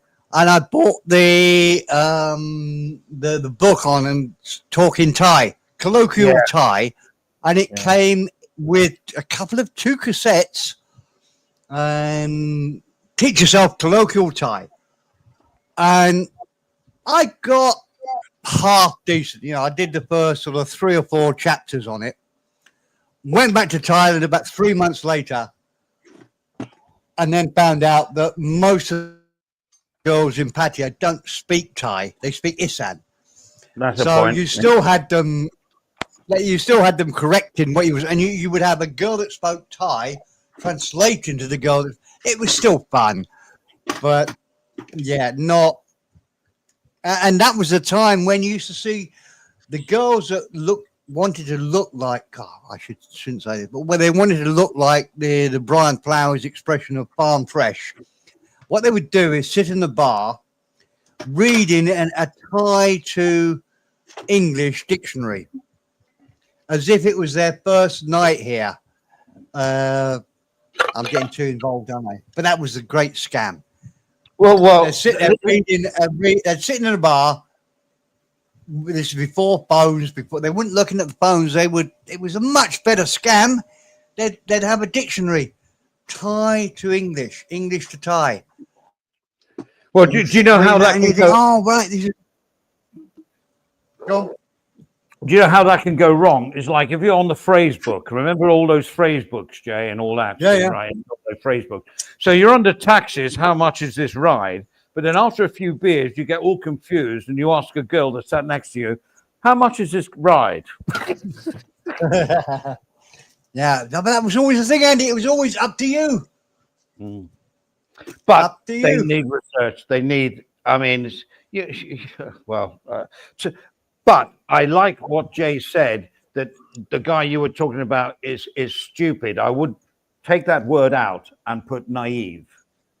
And there's nothing wrong with naivety because it's a lack of. You can have happy naive. Oh, absolutely. He was the happiest. We had a gang of maybe 6 people. He was the happiest of all of us. And he could say he was all under the table. Would you say he was gullible? Actually, I'm going to have to concede to JG and say he probably was a little bit simple. I wouldn't say stupid. I'd say he was a bit simple. You know, Andy, do you have that expression there? A bit simple. I get the simple, but I wouldn't say simple because that's like they're mentally defect. You know, it's like, oh, I'm simple. They're not simple. They are lacking experience and are naive. They're naive because of the lack of experience. I mean, was he like that in all? No, he had loads of experience. He'd been in the army in Malaya. So he was gullible. I tell you, Andy, you've told us. No, I won't say this. I'll retract for that. His greatest claim to fame was he shagged Eartha Kitt. Oh, now it's probably only me and Andy that remember who Eartha Kitt it was. I know, but Andy, you would have loved him. He was a musician, very good session musician, earned decent money playing guitars. Aretha Kite, isn't it? Huh? Aretha Kite. No, Eartha Kitt. No, Eartha Kitt. Her famous song was, "I need an old-fashioned house in an old-fashioned." She sang like with a vibration in it. Am I right? Yeah, didn't she do Diamonds Are Forever? No, that was Sadie Bassey, wasn't it? Hold on, let me see what Eartha Kitt did. An old-fashioned, whatever it's called, an old-fashioned house in an old-fashioned. I haven't heard that one. Well, it's not a classic. She was big, honestly. In the UK, she was big. Yeah. We used to call her. Oh yeah, we used to call her Eartha Fit. Yeah. And so this guy that you say stupid, fuck, he shagged a world famous singer. Okay. I'll shut up. But no, he was a lovely guy. And he showed me, shows he got hospices in Pattaya because he ended up his life in the hospice for a few weeks. And he got flown back to the UK to meet his long estranged daughter. So I know it cost 4 years ago 20 grand to fly back to the UK with a couple of nurses. All right, Lily Funky Chick is going, oh, can we tie a yellow ribbon around the old oak tree? Tie a yellow ribbon around the old oak tree. Who sang that? Around the old oak tree. I can't remember. Tony, something. Was it Tony? Orlando? No. Tony Orlando? Could be. It wasn't Bennett, that's for sure. I've lost YouTube. Hold on, I've got to pull YouTube back up to see what I didn't even know we had Lily Funky here. Hold on. JG, I can't see. Who said this? Lily. I can't see. I can't see Lily. In the chat, they are just messing with the AI. All right. It was Stephen. Steve. It was Dawn. Oh, saying yellow around the altar. Yellow. Oh, Lily. Why can't I see Lily Funky Chick? Well, she's there in all her glory. That's weird. No, I can't see. Yeah. Okay. Hello, Dan. A bit up.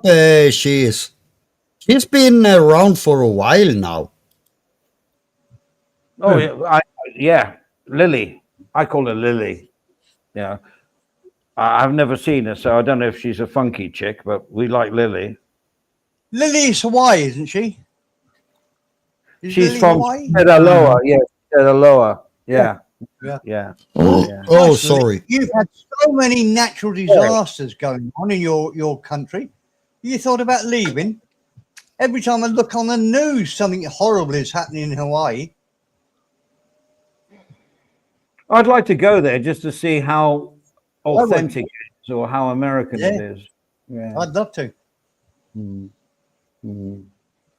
We got a chef that lives around the corner from us. He's like, well, money's no object. He says, I want to take you, your son, and your wife to Hawaii. I've got friends there. He's half Thai, friends and all that business. And I'm just going, when? God knows how I'd fly there from here. My goodness.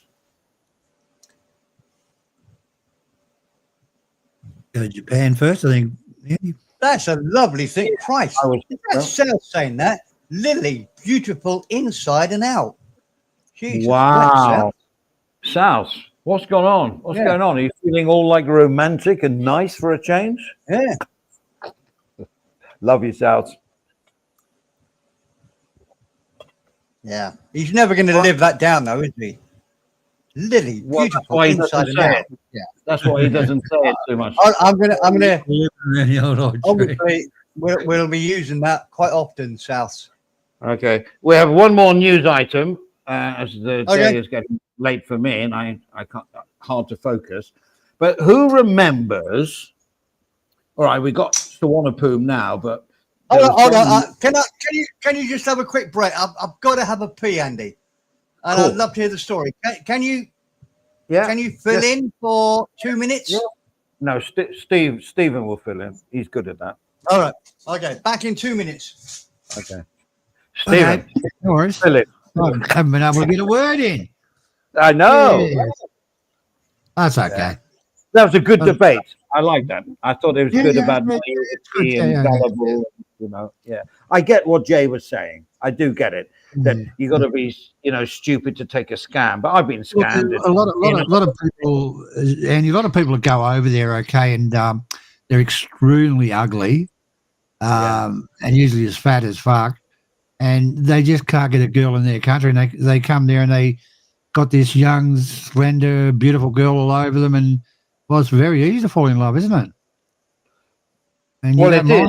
And you're gonna lose everything, yeah. Well, it depends on your past experiences in life, like if you don't meet a lot of women in the country you live at, you have no sort of social life or anything. You come to Pattaya, and it's all there: social life, women, cheap booze, good accommodation, food fine, although they probably eat at McDonald's, but yeah, and all that. So it's like, to them, they think the plane has crashed. You know what I mean? Like they've gone to heaven, for sure. And that's great. But don't misbehave and take the Thai people. You're a guest, and you have to remember you're a guest. That's all I'm going to say. I mean, yeah, a lot of them don't do that. They bring their dirty habits with them and their rules. Yeah. So I was going to. Okay, I'm back. You can tell the story now, Andy. Well, the lead up to the story was nothing big, but there was Dom Mung in the beginning. We did that on last week about before and now or whatever it was, and then there was Suvarnabhumi. But there's always been an airport that was in the early days. It was where the Americans put their B-52s to go over to Cambodia. Can you believe they actually bombed that bloody country as well, and Vietnam? So it's called Utapao. That's the way to pronounce it, I think. Meanwhile, so at home, and Thai media is telling of governmental approval of loans to 2 developments of Pattayar's Utapao Airport, with the Finance Ministry set to pave the way to fund with the Asian Development Bank. This for the expansion of the 7 motorway, which links Utapao Airport, an expansion that will cost close to 2.5 billion baht, along with airport expansion to afford a greater passenger service set to run around 13 billion baht. A sticking point, perhaps, is the slow progress in developing the promised high-speed rail link that was, and still is one day, due to link the region with the capital.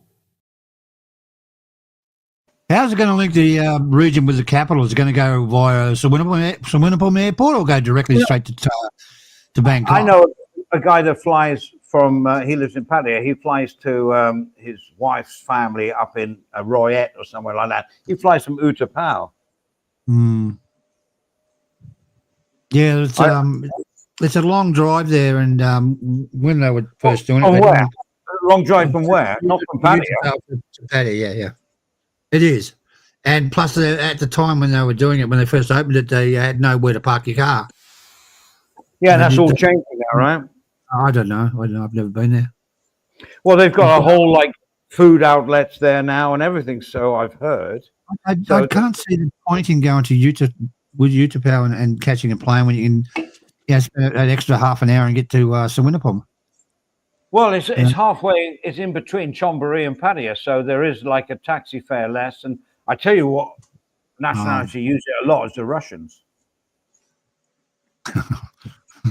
Yeah, I thought you liked that. Yeah, absolutely. I mean, all airlines fly from AirAsia. What are the Chinese going to do? They'll bring their big Hercules copies out and land at the airport, and they got the fast train to get all their troops right in the middle of Bangkok. But it makes sense because even if you're not going to Pattaya, but you're going further south, you miss out Suvarnabhumi. You land there. The distances are 100 kilometers shorter than if you're in Bangkok. They've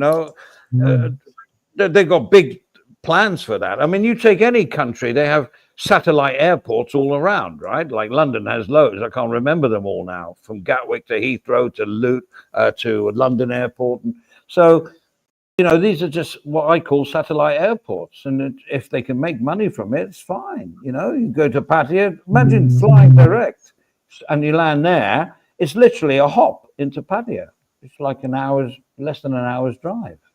I mean, why not? Yeah, I'm just looking for the airport. I can't find it. Oh, no, I don't know how to spell Utapao. It's about an hour from Pattaya, isn't it? It's in between Chonburi and Pattaya, isn't it? Other way. How do you spell Utapao? It's between Pattaya and Rayong. Yeah. Okay, Sal said Utapao. Okay, I'll Google that and airlines. U-T. It's not the easiest bloody word to. Google put me in Salt Lake City for some reason. So hang on. Yeah. But Andy, I guarantee you played Tabao, China in your hand. Oh, absolutely lovely song. I love that song. That song. And I also like there's 1,000 bicycles in. Never mind. That's another day. Yeah. Okay. Yeah. Leave it there. Utapou. I sound like Perrin now. No. Sorry. Oh dear.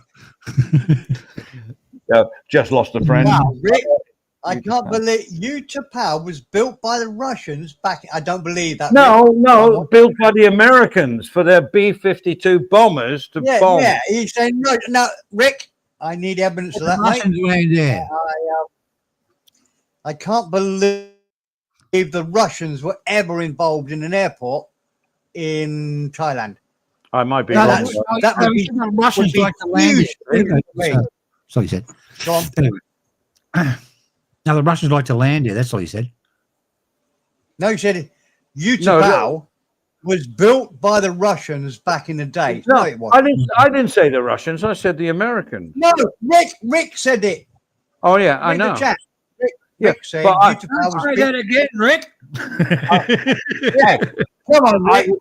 I would never go against Rick because he knows a lot more than I do. Here he knows. You got to watch what you say to that guy. He is bloody good. You're right. But no, I'm going to call him out on this one. That's about 40 minutes. I would have heard about it. I'm sure I would have heard about the fact that Russians built Tapao. I talk to old guys all the time, and old guys would love to tell me that story. So no, they came there on their package tours. In the Russian invasion in sort of like the mid-90s. That was their one to go to. Yeah, I got it here. Yeah, cheap flights from Utapao International Airport to Phuket to Rayong. Oh, yeah. It wasn't built by the Russians. They might have used it, but it wasn't built by the Russians. I believe your first thing was it was built, it was extended so that the big bombers could leave. That's what the Americans and bomb Vietnam. And Cambodia, which is bastards for doing that. Cambodia had nothing to do with any of it. But absolutely. If you go to the War Museum in Ho Chi Minh City, the Saigon, you can see how much they bombed of Cambodia. I know. And they what's it called? Agent Orange, or what was it called? The Agent to get rid of the jungle. Yeah. Was it Agent Orange?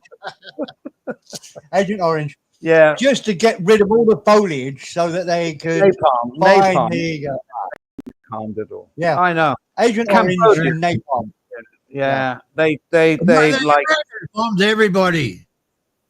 Probably might have bombed Brian while they were at it. Still didn't win though.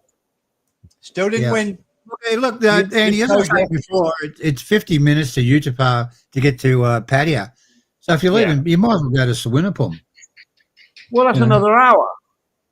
No, it's not. Yes, it is. Utah is in between it says Chonburi and Rayong, but actually it's in between Chonburi and Pattaya. It's a 30-minute drive from Pattaya to Utapao. Yeah, but how many fucking international flights go directly to Utapao? They all go to Russia. There's a few. I've never heard of the fucking airport until you started talking about it. Google it. It was very big now. It was very big. It's a decent airport.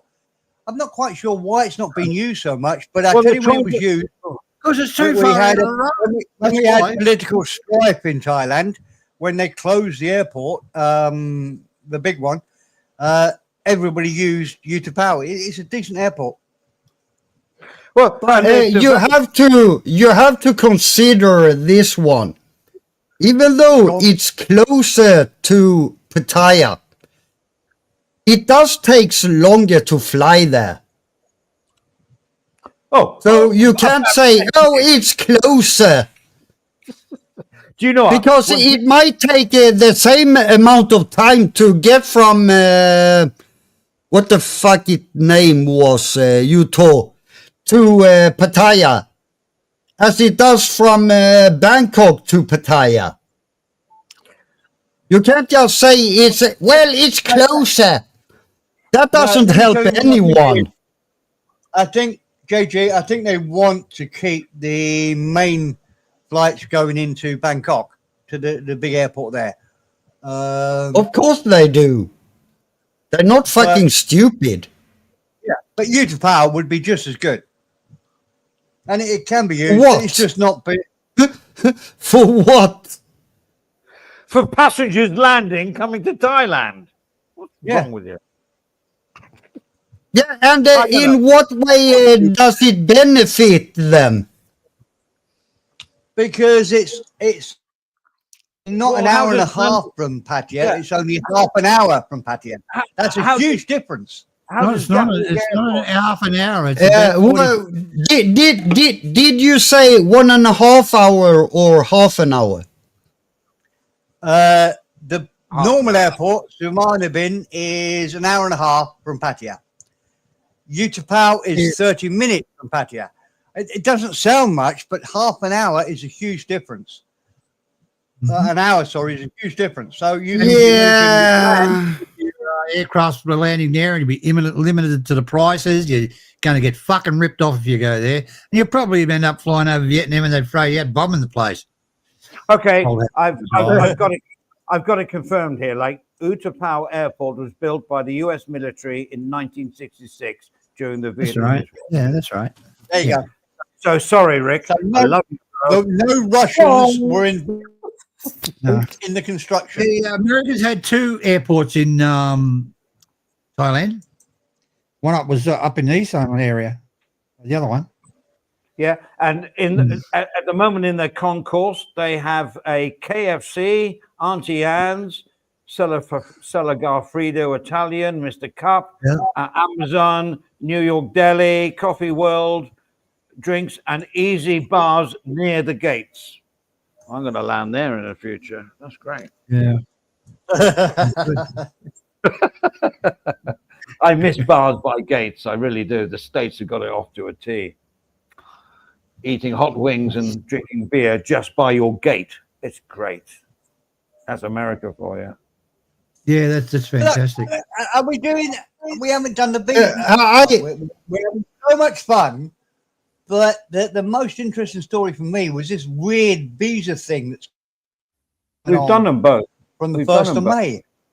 Have we? Was I not listening? Yeah. Oh fuck. Okay.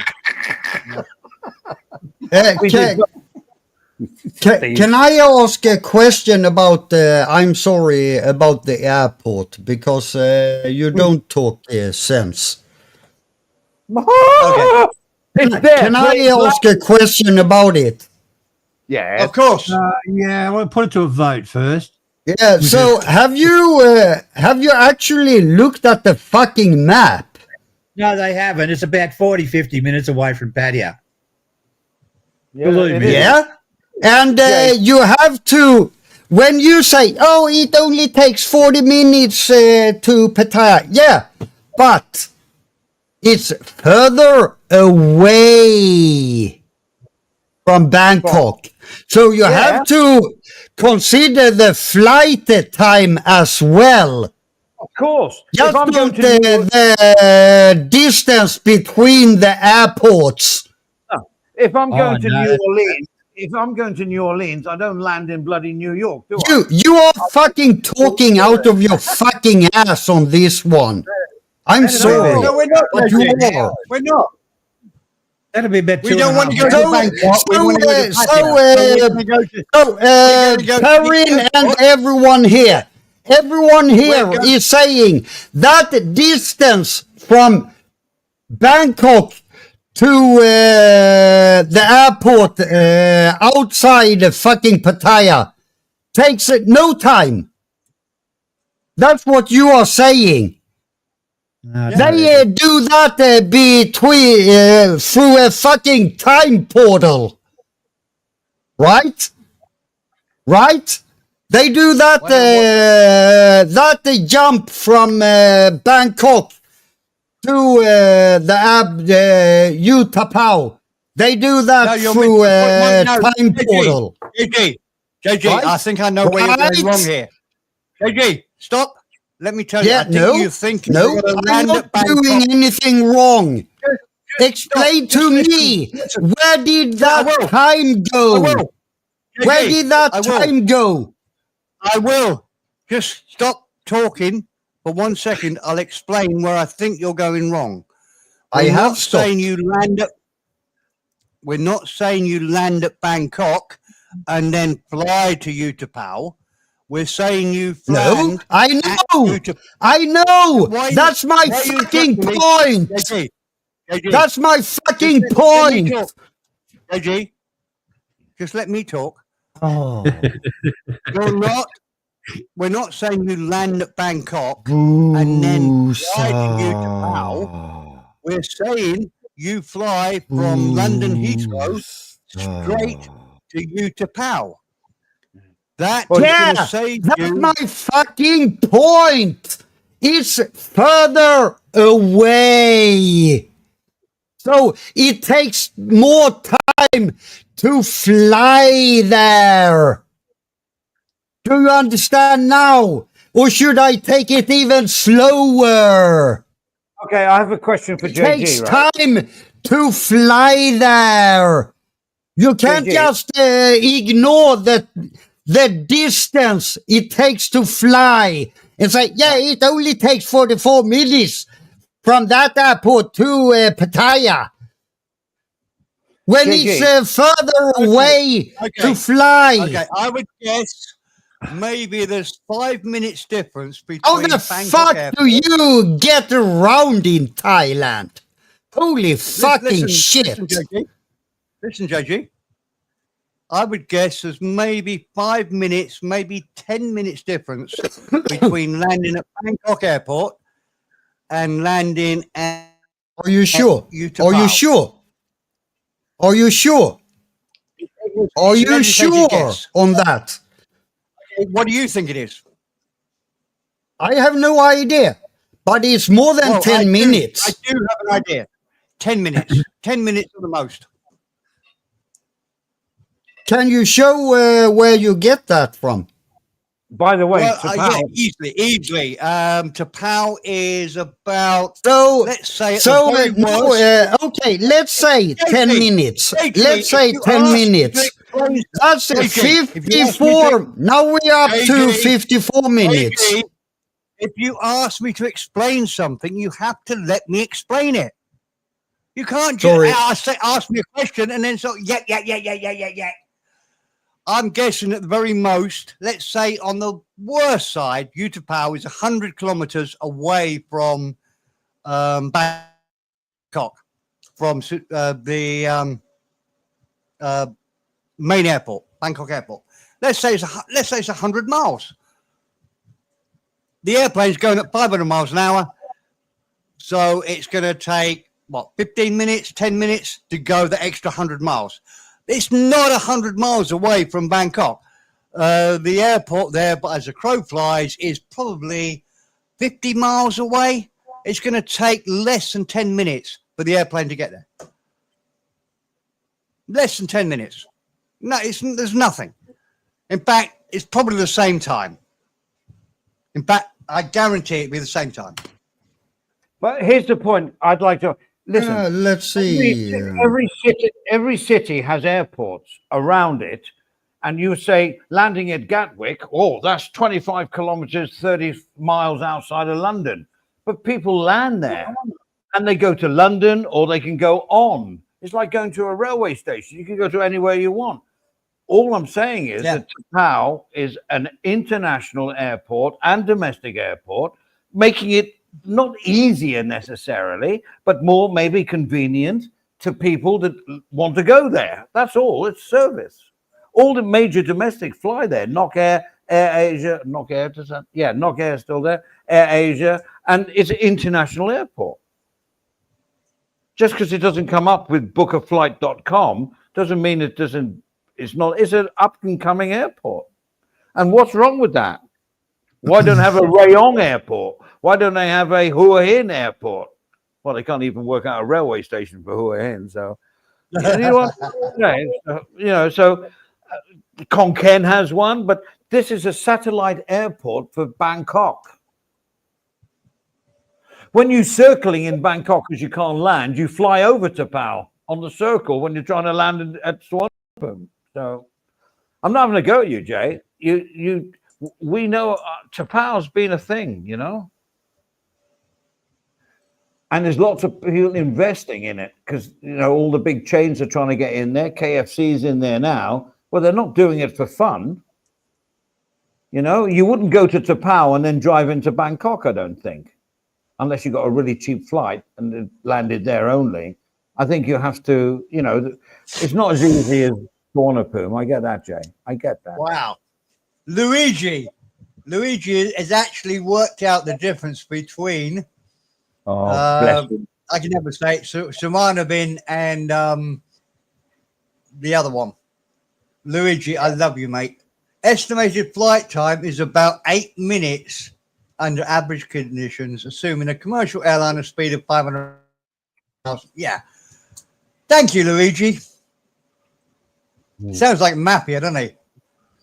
I like it. Luigi. We'll give Luigi he's got the best name so far. I've never seen you before. Do you guys know that you've got the banner over everything? Not me. No, we don't. What have I got to do? Not me. Banner's over I didn't put it up there. What you mean? Hello and welcome to What's Up Thailand. Do you want to get rid of that? No, the general chats. Got the thumbnail up there. The general chat one. Okay. Oh, hold on. Our icons are gone on the thing. I did that. Did you? Yeah. I didn't put it up there. Nah, don't ever go to me. So all I'm saying is, it's Tapau that originated from the Americans building it to bomb Cambodia. I'll say Cambodia, and also Vietnam. And it lay dormant for years. But in the 90s, a lot of Russian airlines used to come with their package tours to Utapao because they thought it was closer to Pattaya. Whether you a taxi ride for an extra 50, it doesn't really matter. But it's another airport. Well, we love airports for tourism. We love it. You know, more the merrier. Yeah. Right? Yeah. At the end of the day, I haven't seen a fucking single flight that goes there, so it doesn't matter for me anyway. So yeah. No, and it's Well, that was the whole point of the news story, though, judging it. And they've been talking about this as long as they've been talking about casinos in Pattaya. I don't know why they haven't done it, because it makes perfect sense to have a big airport in Utapao nearer Pattaya. It's nearer the borders. It's just a much better place to have it. But you have to realize. Sorry. No. Okay. You have to realize the cost to expand an airport. It isn't financially defendable to do it because they already have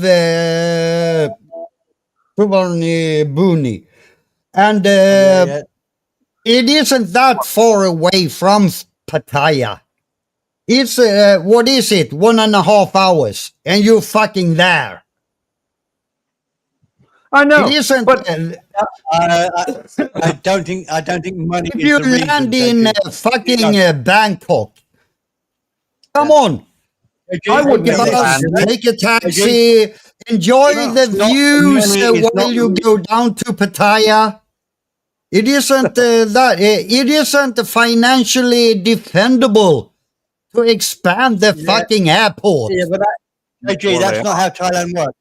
The fact that it's not financially important doesn't work.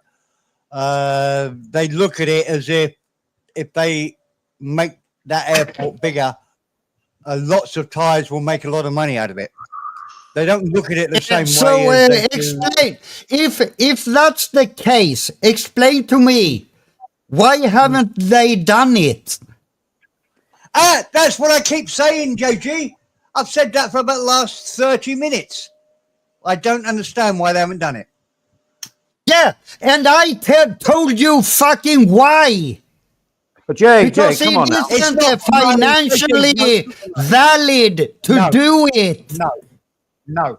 If it was, Absolutely not. they would have. That's not how Thailand works. That's how economics work.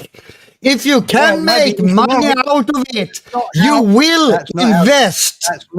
That's not how Thai economics works. Oh, come on. Give me a fucking break. Andy, help me out here. That's not how Thai economics works. So I'm not. So explain to me. Why are they expanding the airport in Bangkok? Jesus, Andy, the Can names it are really be? bad. Can it be? Because that gives more money than building out, expanding a shit. Can I say hello? airport. Can I say hello to Dan? But that's not how it works in Thailand.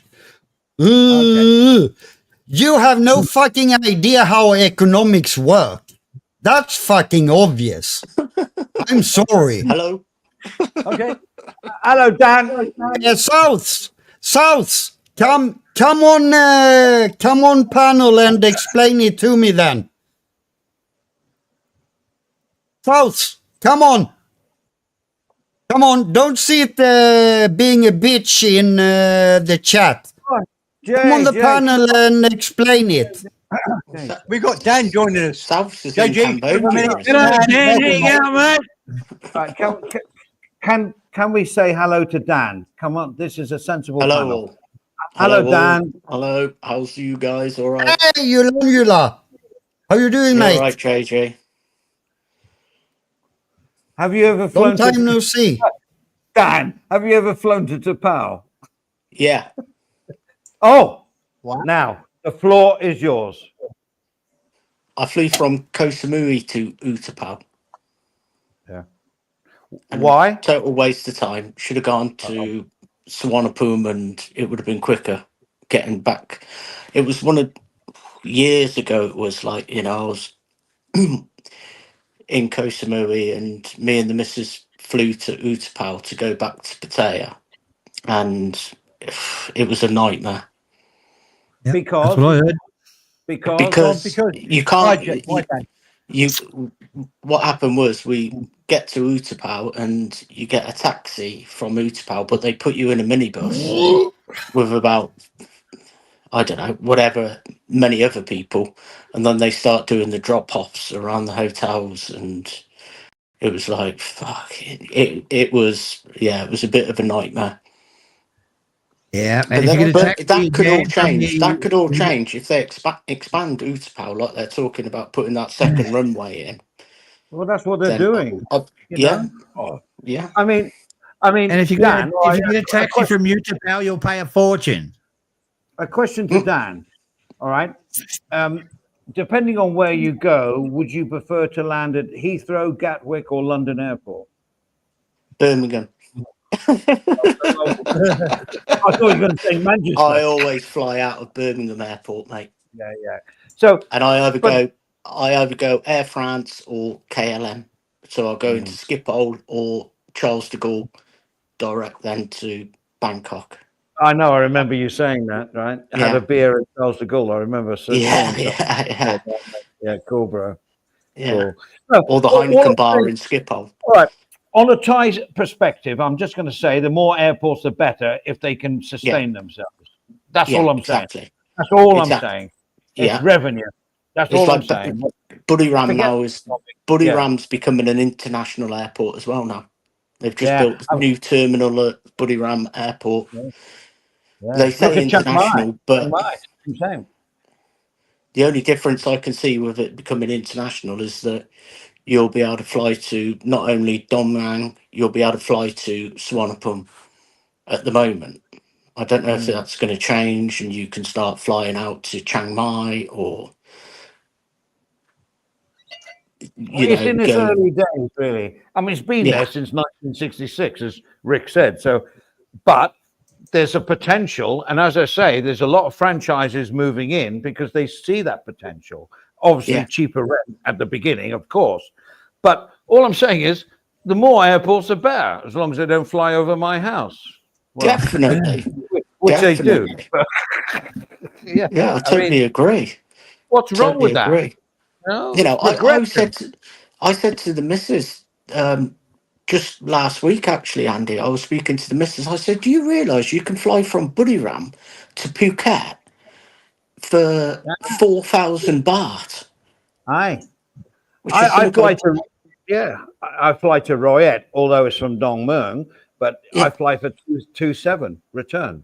I mean, if I book in advance, 2.7 to Royette, you know, so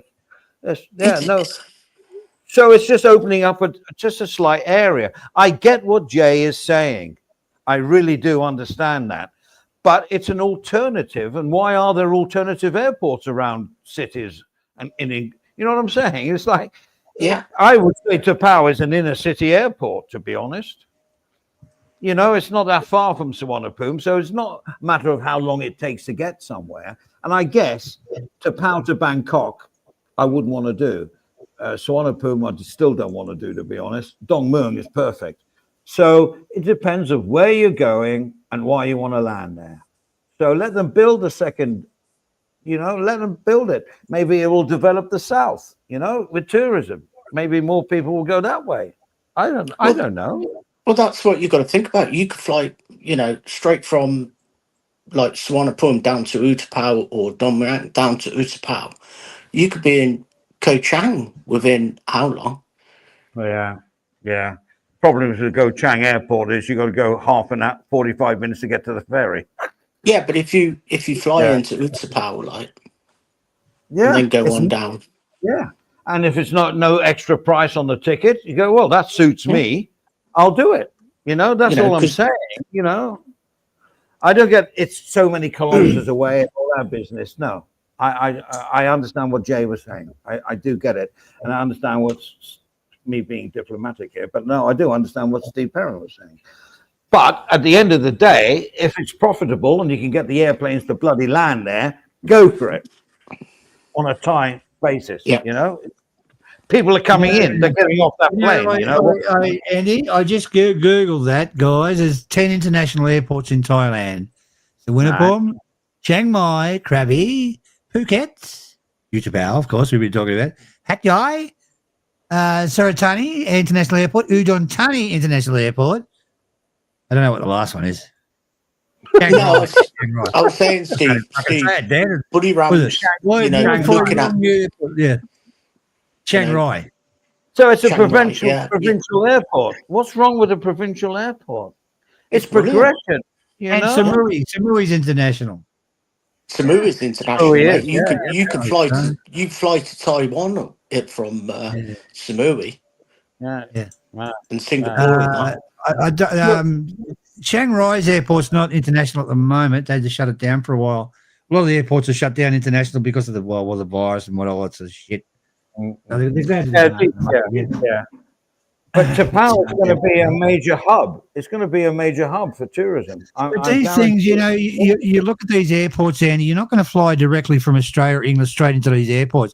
They usually, you have to fly to Singapore, change planes, and they go their separate ways, like Chiang Mai or Shanghai or blah, blah, whatever. They usually do it that way. If I could spell Tapao better, I would get more information from Google. He doesn't understand when I talk to him. U-TAPAO-VYZNYT. I've given up now. But, you know, British the only thing I disagree with is, like, I totally understand how they're going to do this Utapao, really invest in it with the casino and all that sort of stuff. But they're on about putting another international racetrack, and I think they should concentrate on Buriram for F1 to help that part of the country. Like, you know, not many people realise that guy that owns that international circuit in Buriram actually donates it for the MotoGP. He doesn't charge them anything for using that during the MotoGP. Now he's obviously a very, very wealthy Thai. And I'll tell you something else as well. You go into that Chang Arena, anywhere in that Chang Arena, you will not be able to buy a bottle of Leo. The what? Again, sorry. Yeah, let me ask you If something. you go into that Chang Arena, it don't Yeah. matter if it's the 7-Eleven, it don't matter if it's the little market that's selling food, the food market, you cannot buy a bottle of Leo or a bottle of Singer. You can only buy Chang within the grounds of the Chang Arena. Even the 7-Eleven doesn't stock Leo or Singer. No. If you mention a Leo in that arena, you get thrown out. Yeah. If you go in with a bottle of Leo, Oh get no, thrown no, out. you won't get through security. Yeah. Yeah, it's mad. It is. Like, I was there like last Christmas, and there was a massive food festival on. Like, brilliant it was, and it was just pure Isan food, and it was some of the top quality. These store holders and these sellers, and the women down there. Oh God Almighty! Now you're talking. And it was all around the arena. It went all the way around the arena. The food market did, it was absolutely off the scale. We didn't realize it was happening. Like, we were staying at the what's the name of the I can't remember the name of the hotel opposite the arena, like Amari Hotel, and I just booked it for just a bit of a change, see what it was like. And we found this massive Isan food festival on, and it was just like, we've landed on our feet here. We didn't have to go anywhere for 4 days. Yeah. I mean, Guys, listen. I'm going to go. It was nice to see you again, Dan. Take care, Steve. I'm stuffed, man. Good to speak to you, mate. Good to see you as well, Steve. You too, Dan. It's nearly 11 o'clock for me, PM. yeah, it's a bit late. It's getting a bit late for me, to be honest. But I'm not going to wonderful stream. stop this. Yeah, Been really good. Come on earlier next time, Dan. Yeah, I tried to catch you guys. I caught you last week, and it's good. It is. I enjoy the channel. It's good to have some normality back within the genre. Well, we're just getting sick of all the shit around. It's just fucking crazy. It's almost like anyway, talk mate, about Thailand have a good chat. Steve will entertain you. He'll be back in a minute, I guess. See you. Cheers, Steve. See you, man. Yeah, sorry, JG. I haven't been away. Cheers, mate. Cheers, mate. JG, it's not just an international airport from Beijing. It's not. You've got to look into it, mate. I am not having to go, Jay. I love you. Read my comment again. It was an example, not a state of fucking fact. So it was an example. So it only likes to fly to Beijing. What's the other where it likes to fly from? Holy fucking shit. Well, that's what you wrote. It was an example. Just because it can take one flight out of another country and out to another, that really doesn't make it international. Just because it's connected with 2 different countries. Yeah, it's more that than was one my point. Yeah, but it's more than 1 country or 2 countries. Yeah, but that wasn't my fucking point, was it? Well, it looks like it. No, I will read it for you. Calling an airport international and it only fly to Beijing. That's not really an international airport. I didn't mention any airports or anything. All right, so would you say an example? So if you wrote calling an airport international and it only flies to multiple international destinations, you can't call that an international airport. Because that's what it is. Holy fucking shit. Oh, man. I can't. Well, okay, I'm done on this argument. I'm done. It's not going anywhere. But you don't get it, do you? JG, just you chill out. Were all, do you know what I mean? Yeah. But you were all talking about these small Well, that's It well, was that's about if what? you start looking into it in Thailand, that's their terminology. They call it an international airport. All right? Yeah, I know. No, I you never don't know. denied Obviously, it. I you never don't know. denied it. Yeah, I all right just then. said it isn't really Well, an you tell the Thai international authorities. airport. You take it up with the Thai authorities, like the Thai Aviation Authority or something like that. You know, it's not really a concern. It's not a life or death situation. It's Yeah, so why you are built a you so system to fucking upset about it? Well, I'm not getting If it upset. I'm laughing isn't. at you getting upset and shouting No, I over wasn't what upset. is or I was isn't a just term an saying. international I was airport. just Yula. I was just saying. Calling an Yeah. Well, if you international got an if you airport if international when it have you only ever have flown one Air Asia? connection to Have another you ever country, flown Air that's Asia? not really international. That's Of all course, I said. course it is. That's all I You said. might have a connecting flight at somewhere, but it's What still does in that have to Air do with Asia. me being angry or upset about anything? I just made a Have you comment. flown Air Asia before? Have you You flown Air are Asia? upset now, Yula. No, You no. are Have you upset. flown Air Asia before? Yeah. When did you fly Air Why? Asia? And where did you fly to? And where did you fly from? To Bangkok. To where? To Bangkok. To where? To Bangkok. From where? From where? From Yeah. Where Copenhagen. did you flew from Copenhagen to Bangkok with Air Asia? Hmm? Okay. So you have an understanding of how Air Asia works then? Yeah, a little bit. Exactly. So if I want to get an international flight with Air Asia from, let's say, Buriram, and I want to fly to Singapore, yeah, that's international, isn't it? I have to Yeah, take a connecting that flight, was so it's but still that was international. my It's still an point. international. It's still an international airport. It's not. It's what's the word? Misnomer. Is that the word? Is that I the like that word? word, Jay. Yeah, like that one. Misnomer.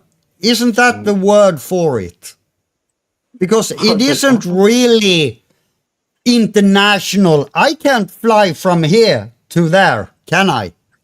So it isn't international for me. Well, what airports in the world do that, Jay? Come on. You Exactly. can't fly. Savandi Booby do. So what? Copenhagen do. Copenhagen do. Germany do. So there you go. Yeah, but they're not international hubs, are they? There's Are only you there's only fucking four shitting me? international.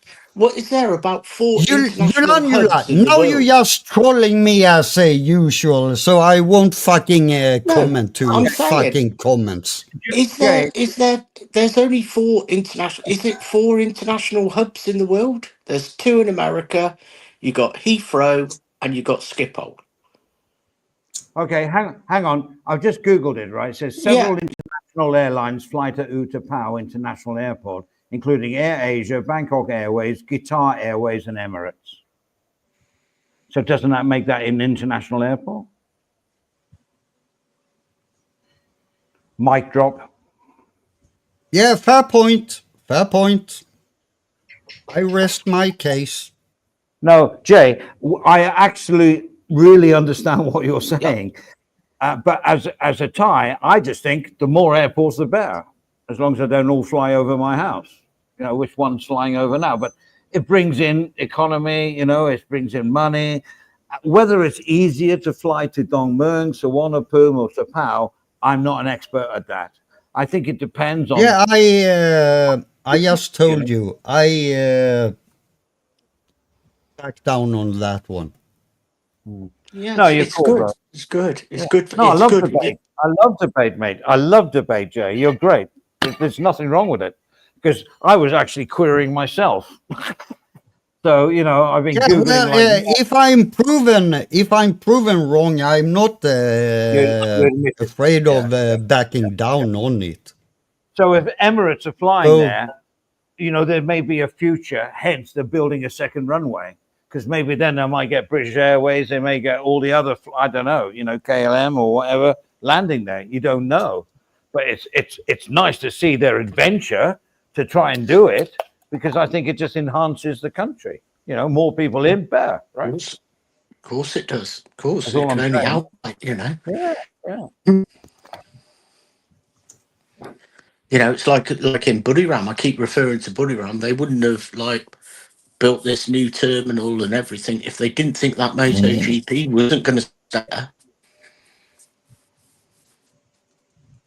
Obviously got the heads up or something and economy, it's all the local people. It's everybody's happy. Especially down in Islam, what is there? There's not much down there except for a rice field.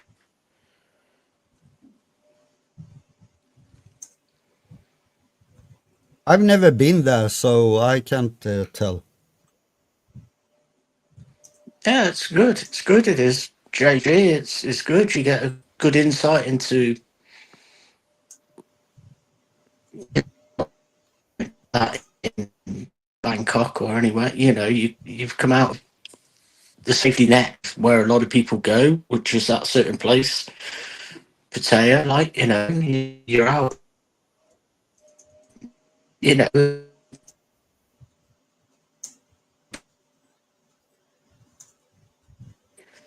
You're getting more insight into Thai culture, be it Khmer. I enjoy it. I've just had 3 weeks now out there, living in the village. Come back 2 weeks ago, and just went out, lived in the village, worked up on the farm, helped pour out on the farm, did a bit of work on my land, and was getting on the local taxi up into Satuk on my own to go to the market, and you're meeting these Thai people. It is really, it's what I like. It's what I like about Thailand, that part of Thailand. It's not for everybody's taste. It's not everybody's taste. My taste. Sorry, Jan? It's my taste. It's very quiet. It's very peaceful. It's no bars or nothing like that, JG. I think the nearest bar is about 30 kilometers away.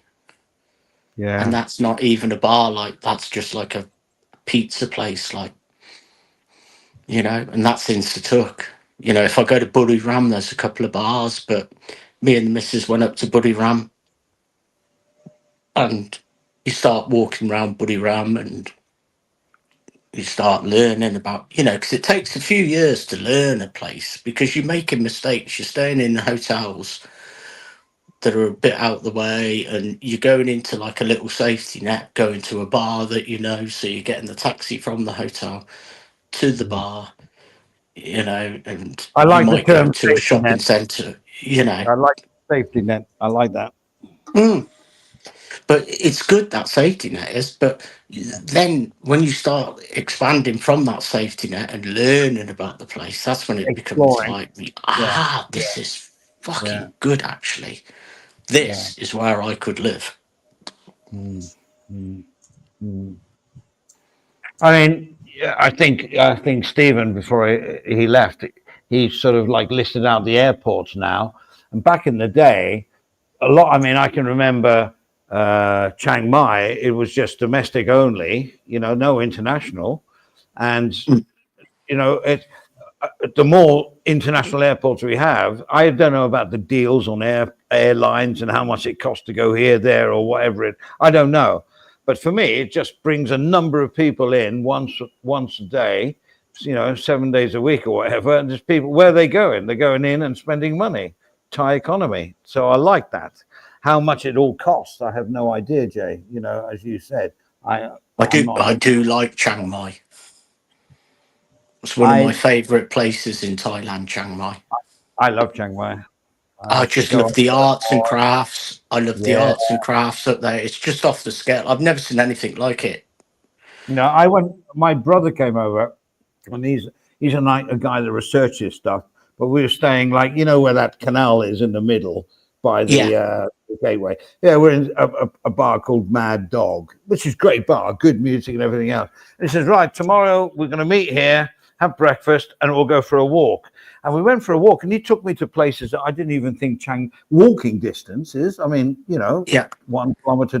It was absolutely brilliant. And I saw a lot more from Chiang Mai than I would have seen before. I think it was great.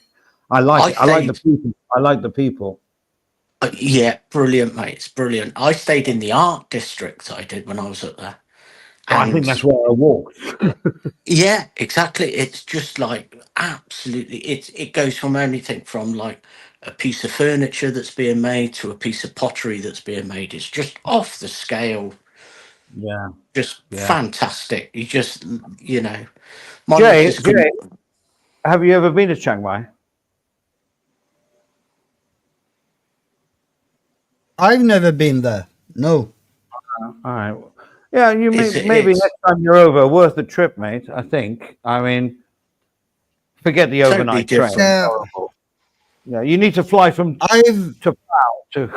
No, I'm joking. I'm joking. I'm joking. I'm sorry, Jay. I had to say it. No, that's fine. That's fine.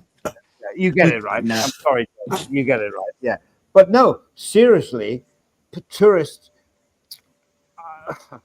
how can I say it? If you want to travel to Thailand, it's fine. One destination, Pattaya, whatever it is, or Bangkok, that's fine. But, you can go to Chiang Mai. It's like almost a different country up in Chiang Mai. It's like almost, they speak a different sort of dialect anyway, but it's really different. For me, it's different. It's like me going from London to Newcastle. It's totally different. I love it. It's really nice. You need to go with somebody, Jay. Don't go on your own. It's nice to go with someone. Yeah, I've only been in Bangkok and everything to the south. Yeah, I get it. How far south have you gone? Have you gone to Rayong or? Yeah, Rayong and back. That's the furthest I've went. So basically, we were just basically driving through, and then we drove back up to Pattaya. So, if you go north, it is. I would say, Jay, if you take my advice, it's a different experience. I call it the Midlands as well. Like Knack on Nowhere, where Perrin lives. But you go through the Midlands, and you get into the north. And the northeast. I'll never ever. Hold on 1 second. I will argue that most of central Thailand is very similar. In that, if I take you up, Andy, even you that know Thailand like the palm of your hand, I could take you up in a helicopter, take you 150 miles away from Bangkok, land it, and say, "What city are we in now?" We don't have a clue. They're all the fucking same. I know. I get it.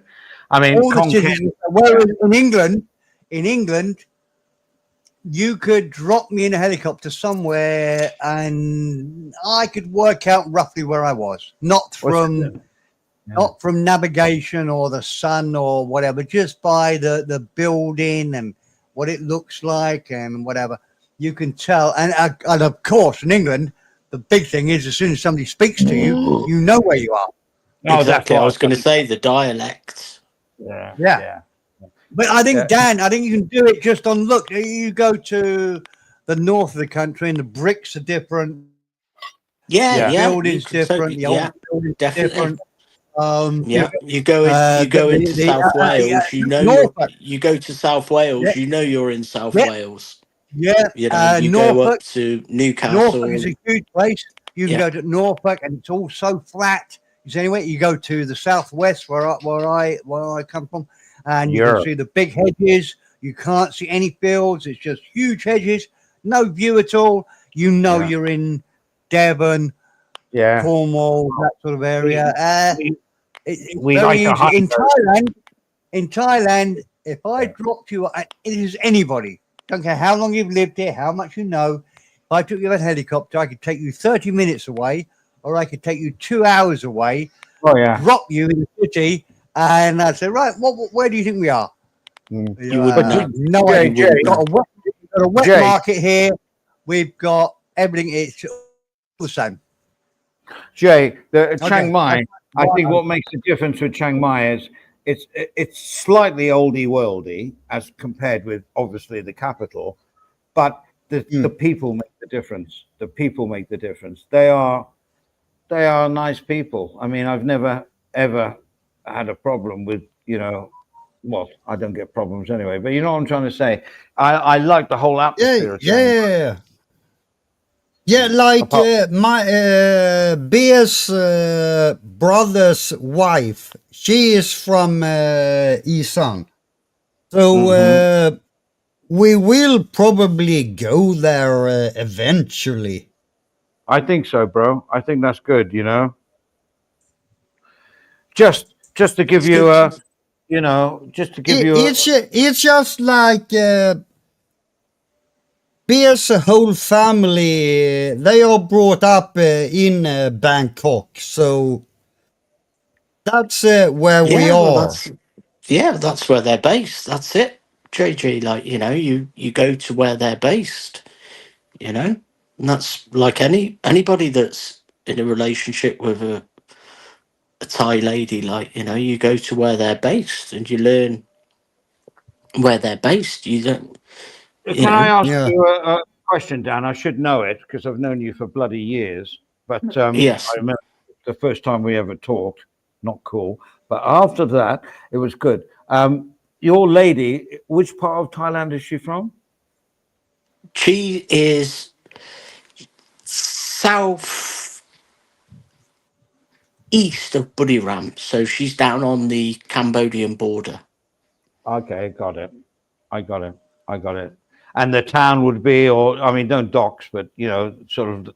No, I don't mind. No, I don't. What's the biggest? I know you don't, but I have to ask. But the town near, what's the big town? Well, she's south. She's in. It's between like Buriram and Sutek. Sutek. Okay, got it. So, but south on and down towards the Cambodian border, like you're talking about 30 kilometers to Sutek, or I've heard your stories. It's about 35 to Buriram, something like that. Like but you're going right into the heartlands, like right deep into. You got accommodation up there? Can I come and visit you, and you can put me up for a night? Oh yeah, we're going to start building. We're going to start building shortly. So you come and visit, but it's like I say, it's very peaceful. It's the village has got the temple, and that's it. There's no bars. I love all that. I'd like to experience that because I haven't really experienced it, to be honest. So, but I know, I'm aware of the atmosphere and the way the life is up there.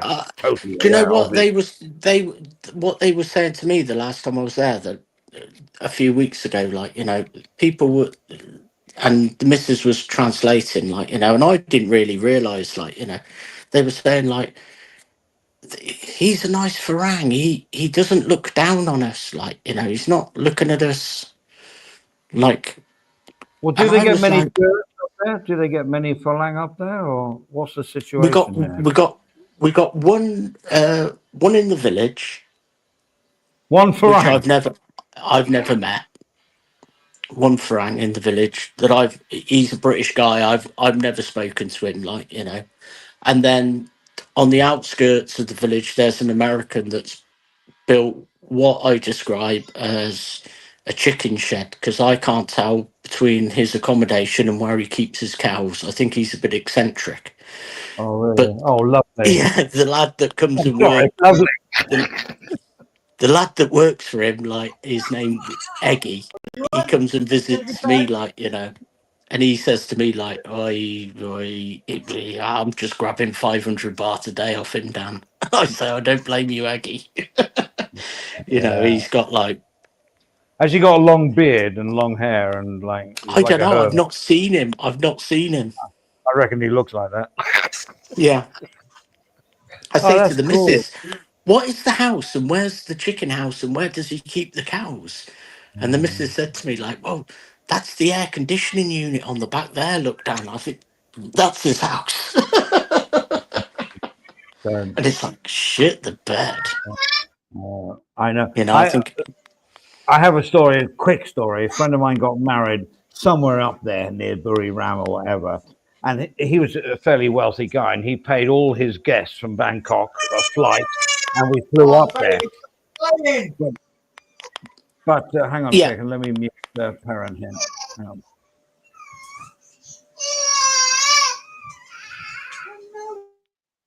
Okay, so, and we flew up there. It's funny because he took like loads of beer for the whole village the night before. So when we arrived, they were all drunk and puking up everywhere because they'd drunk most of it. But he had a reserve. But anyway, at the end of the day, long story short, I took a little moped out and I just went down the road, not more than like half a kilometer. And I saw this house on stilts with a cow underneath. And I went, hi, Sawadee Carp, and all that business. And they invited me up, and I drank the cow, only a couple, because I had to fly back. And the cow was underneath, and I thought, fucking hell, bro. yeah. Cool. And they were happy, you know, no, hardly any, not a lot of teeth. They didn't have much dental work, and they were poor, but they were happy. They were happy, and they brought some food from, God knows where they got it. I mean, they cooked somewhere, I guess. And they brought a bit of larb, and I was eating the larb, and it was just so, it was so different and so authentic. It's always in my brain here now. I will never forget. All the women are doing the marker-poo, so they've got all the red in the mouth and all that. Yeah. You know. Yeah, that's you know, old. I keep winding the missus up. I said, "You'll be on the marker-poo shortly." No, What they call that? I won't be on the marker-poo. The berry nut, the cherry nut, the berry nut, whatever. Yeah, it's. But they were so lovely. Didn't speak. I couldn't even speak their dialect, and my Thai's not very good anyway. But it would be worthless anyway.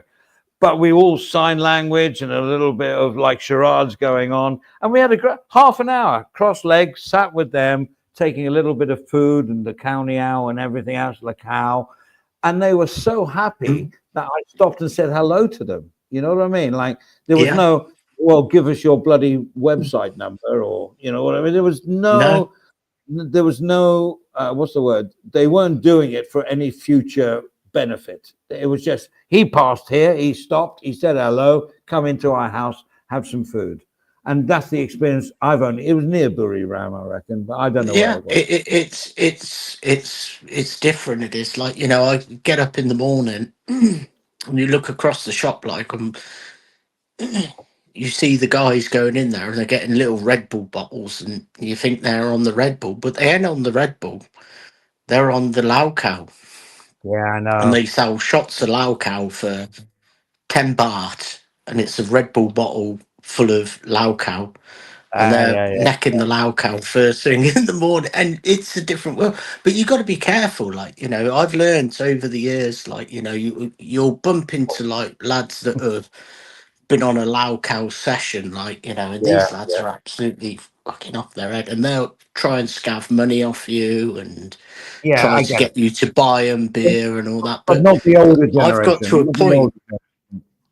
Yeah, I've got to a point now where the respect when I go into the village, like that, I get, like, you know, that a lot of the lads just leave me alone, like the lads who are on the Lao Cow, and then on the other hand, like the lads that I'm good friends with, like, you know, will come and visit and come and say hello and how are you, and I've making some good friends, like, which is Yeah. making me feel like I could comfortably, be comfortable and, in my surroundings there. Like, it's like anywhere you go, you've got to build up those Relationship. relationships, and you've got to Yeah. build Yeah. trust, and they've got to Yeah. learn about you, and, not realize that, because let's Spoon, face it, spoon, spoon, spoon. No, let me my address. missus has got a little Branahan in the village, like, and you have the scruffiest little kids come in there, like, Well, that's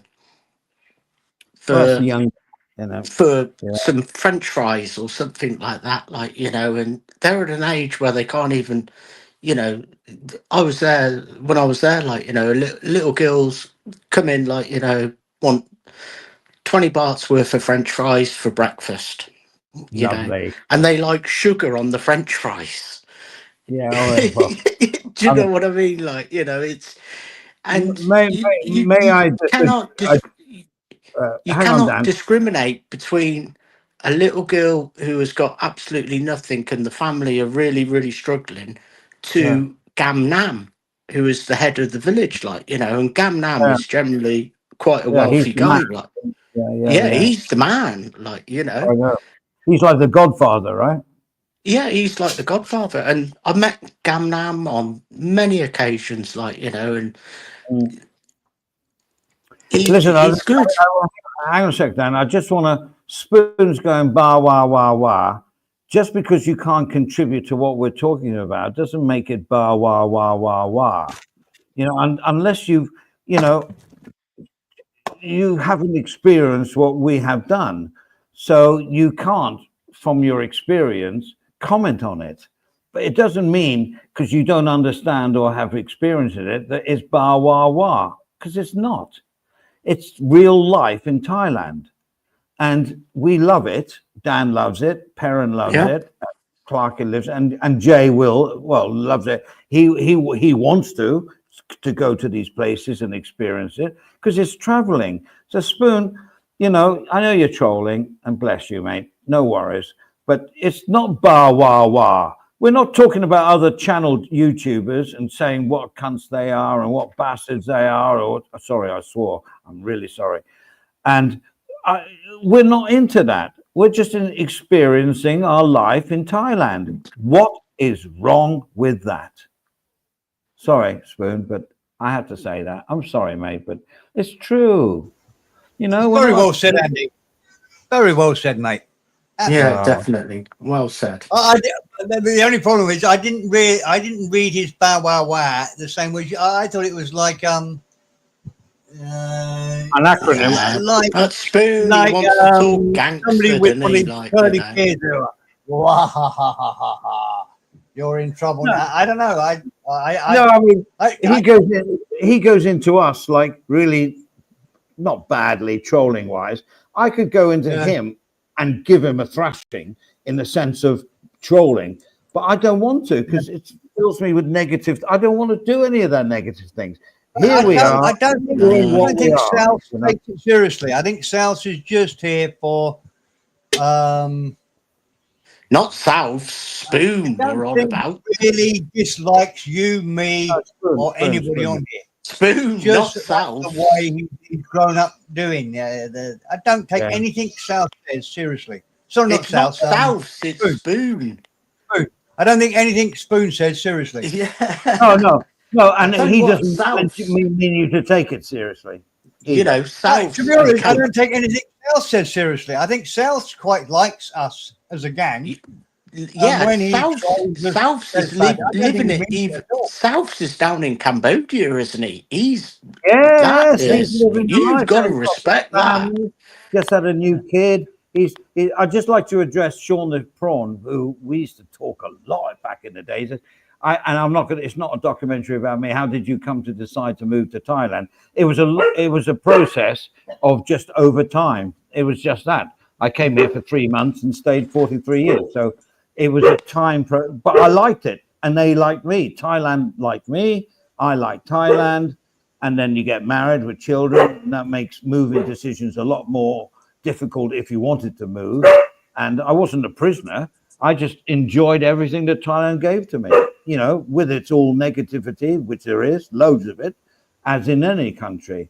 But I just chose to live here because it suited me. So if that's good enough for you, Sean the Prawn, I mean, I can go much into detail, but it would bore everybody. So, yeah. Sean the Prawn is a good lad. Sean the Prawn I is a good know. lad, he is. He's good mate. Good, not mate, Just but say, yeah, Andy, yeah.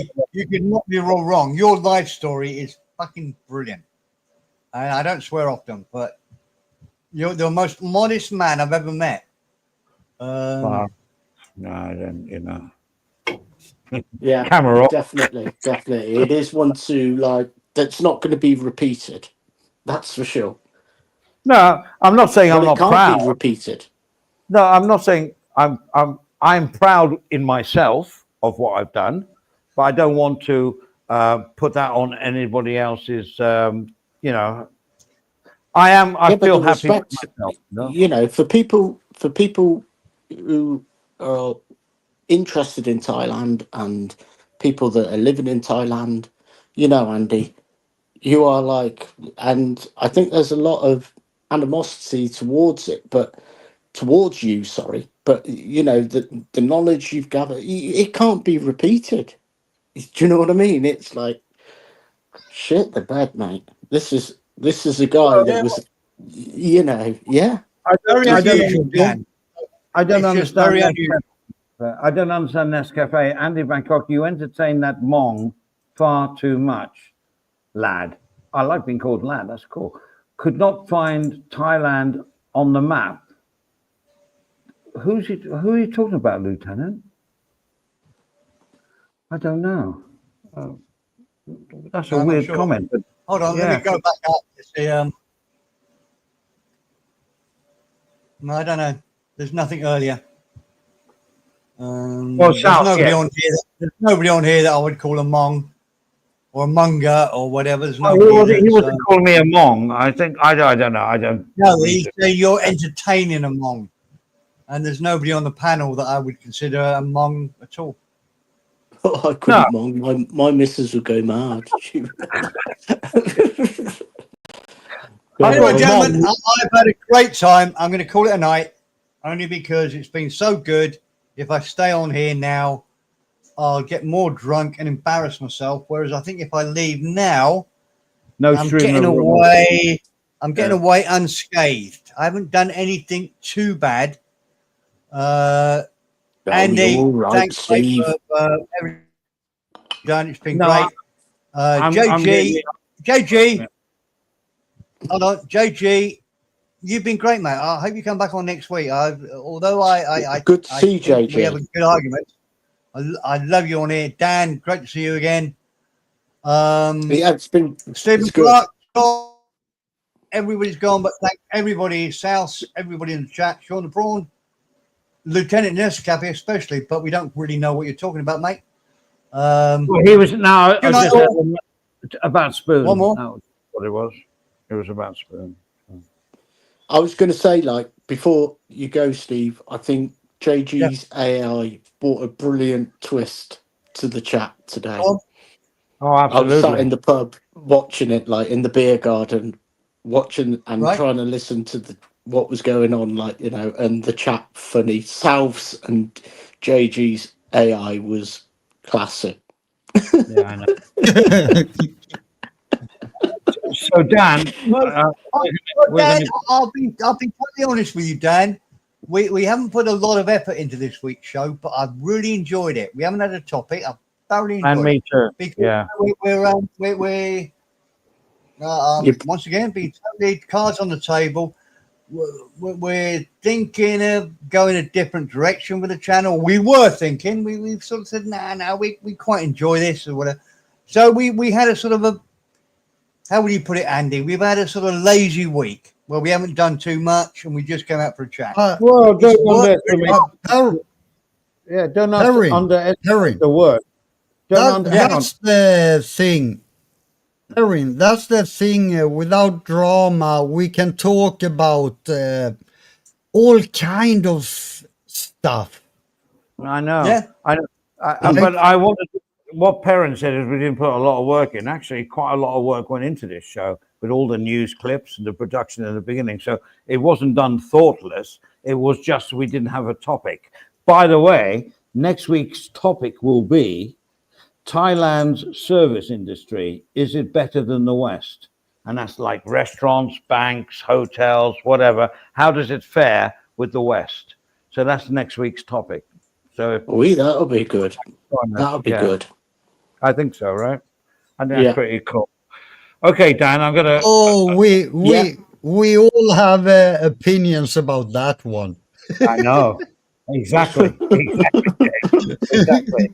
JG's AI, brilliant. JG, it was funny. It was, especially South's getting. South was really into Gemini, right? He was really into it. Like he was having a full-on conversation. He thought The it was best great. question. Did you see the best question? Andy was like, South said to Jem, how many porn channels is JG subscribed to? Like JG went, really? Crap. South is clever. South is so clever. Yeah. Yeah. Be careful, JG. Funny, Be careful. funny. Yeah. You have to be a little bit careful about what I share with the AI. Yeah. Exactly. It's brilliant. Thank you, guys. I'm going to leave now as well. Like, but it's good. Okay. It's good. Yeah, channel. me Good. too. Enjoy it. Thanks for let's Have a good one, Yula. And can And we you, just JG. say, I am not closing the stream because I want to go to bed because I'm an old man, as some people say. Everybody wants to close the stream. Yes. Yeah. Yeah. Okay. Cool. All right. Good night. Thanks, Thanks, Andy. Thanks for coming on, Dan and Jay. And Dan, it's nice always to see you. No, it's good, mate. It's good. It's good to Always have a a channel that pleasure. you've come to and talk about Thailand. Yeah. I really enjoy. It's like talk back Thailand 7 years ago. Like, it's brilliant. I really enjoy it. All right. Thanks a lot. Okay, guys. Cheers. See lads. you. Yeah. Bye-bye. Bye-bye. Bye-bye. Bye-bye. Bye-bye. Oh, should I say dickhead?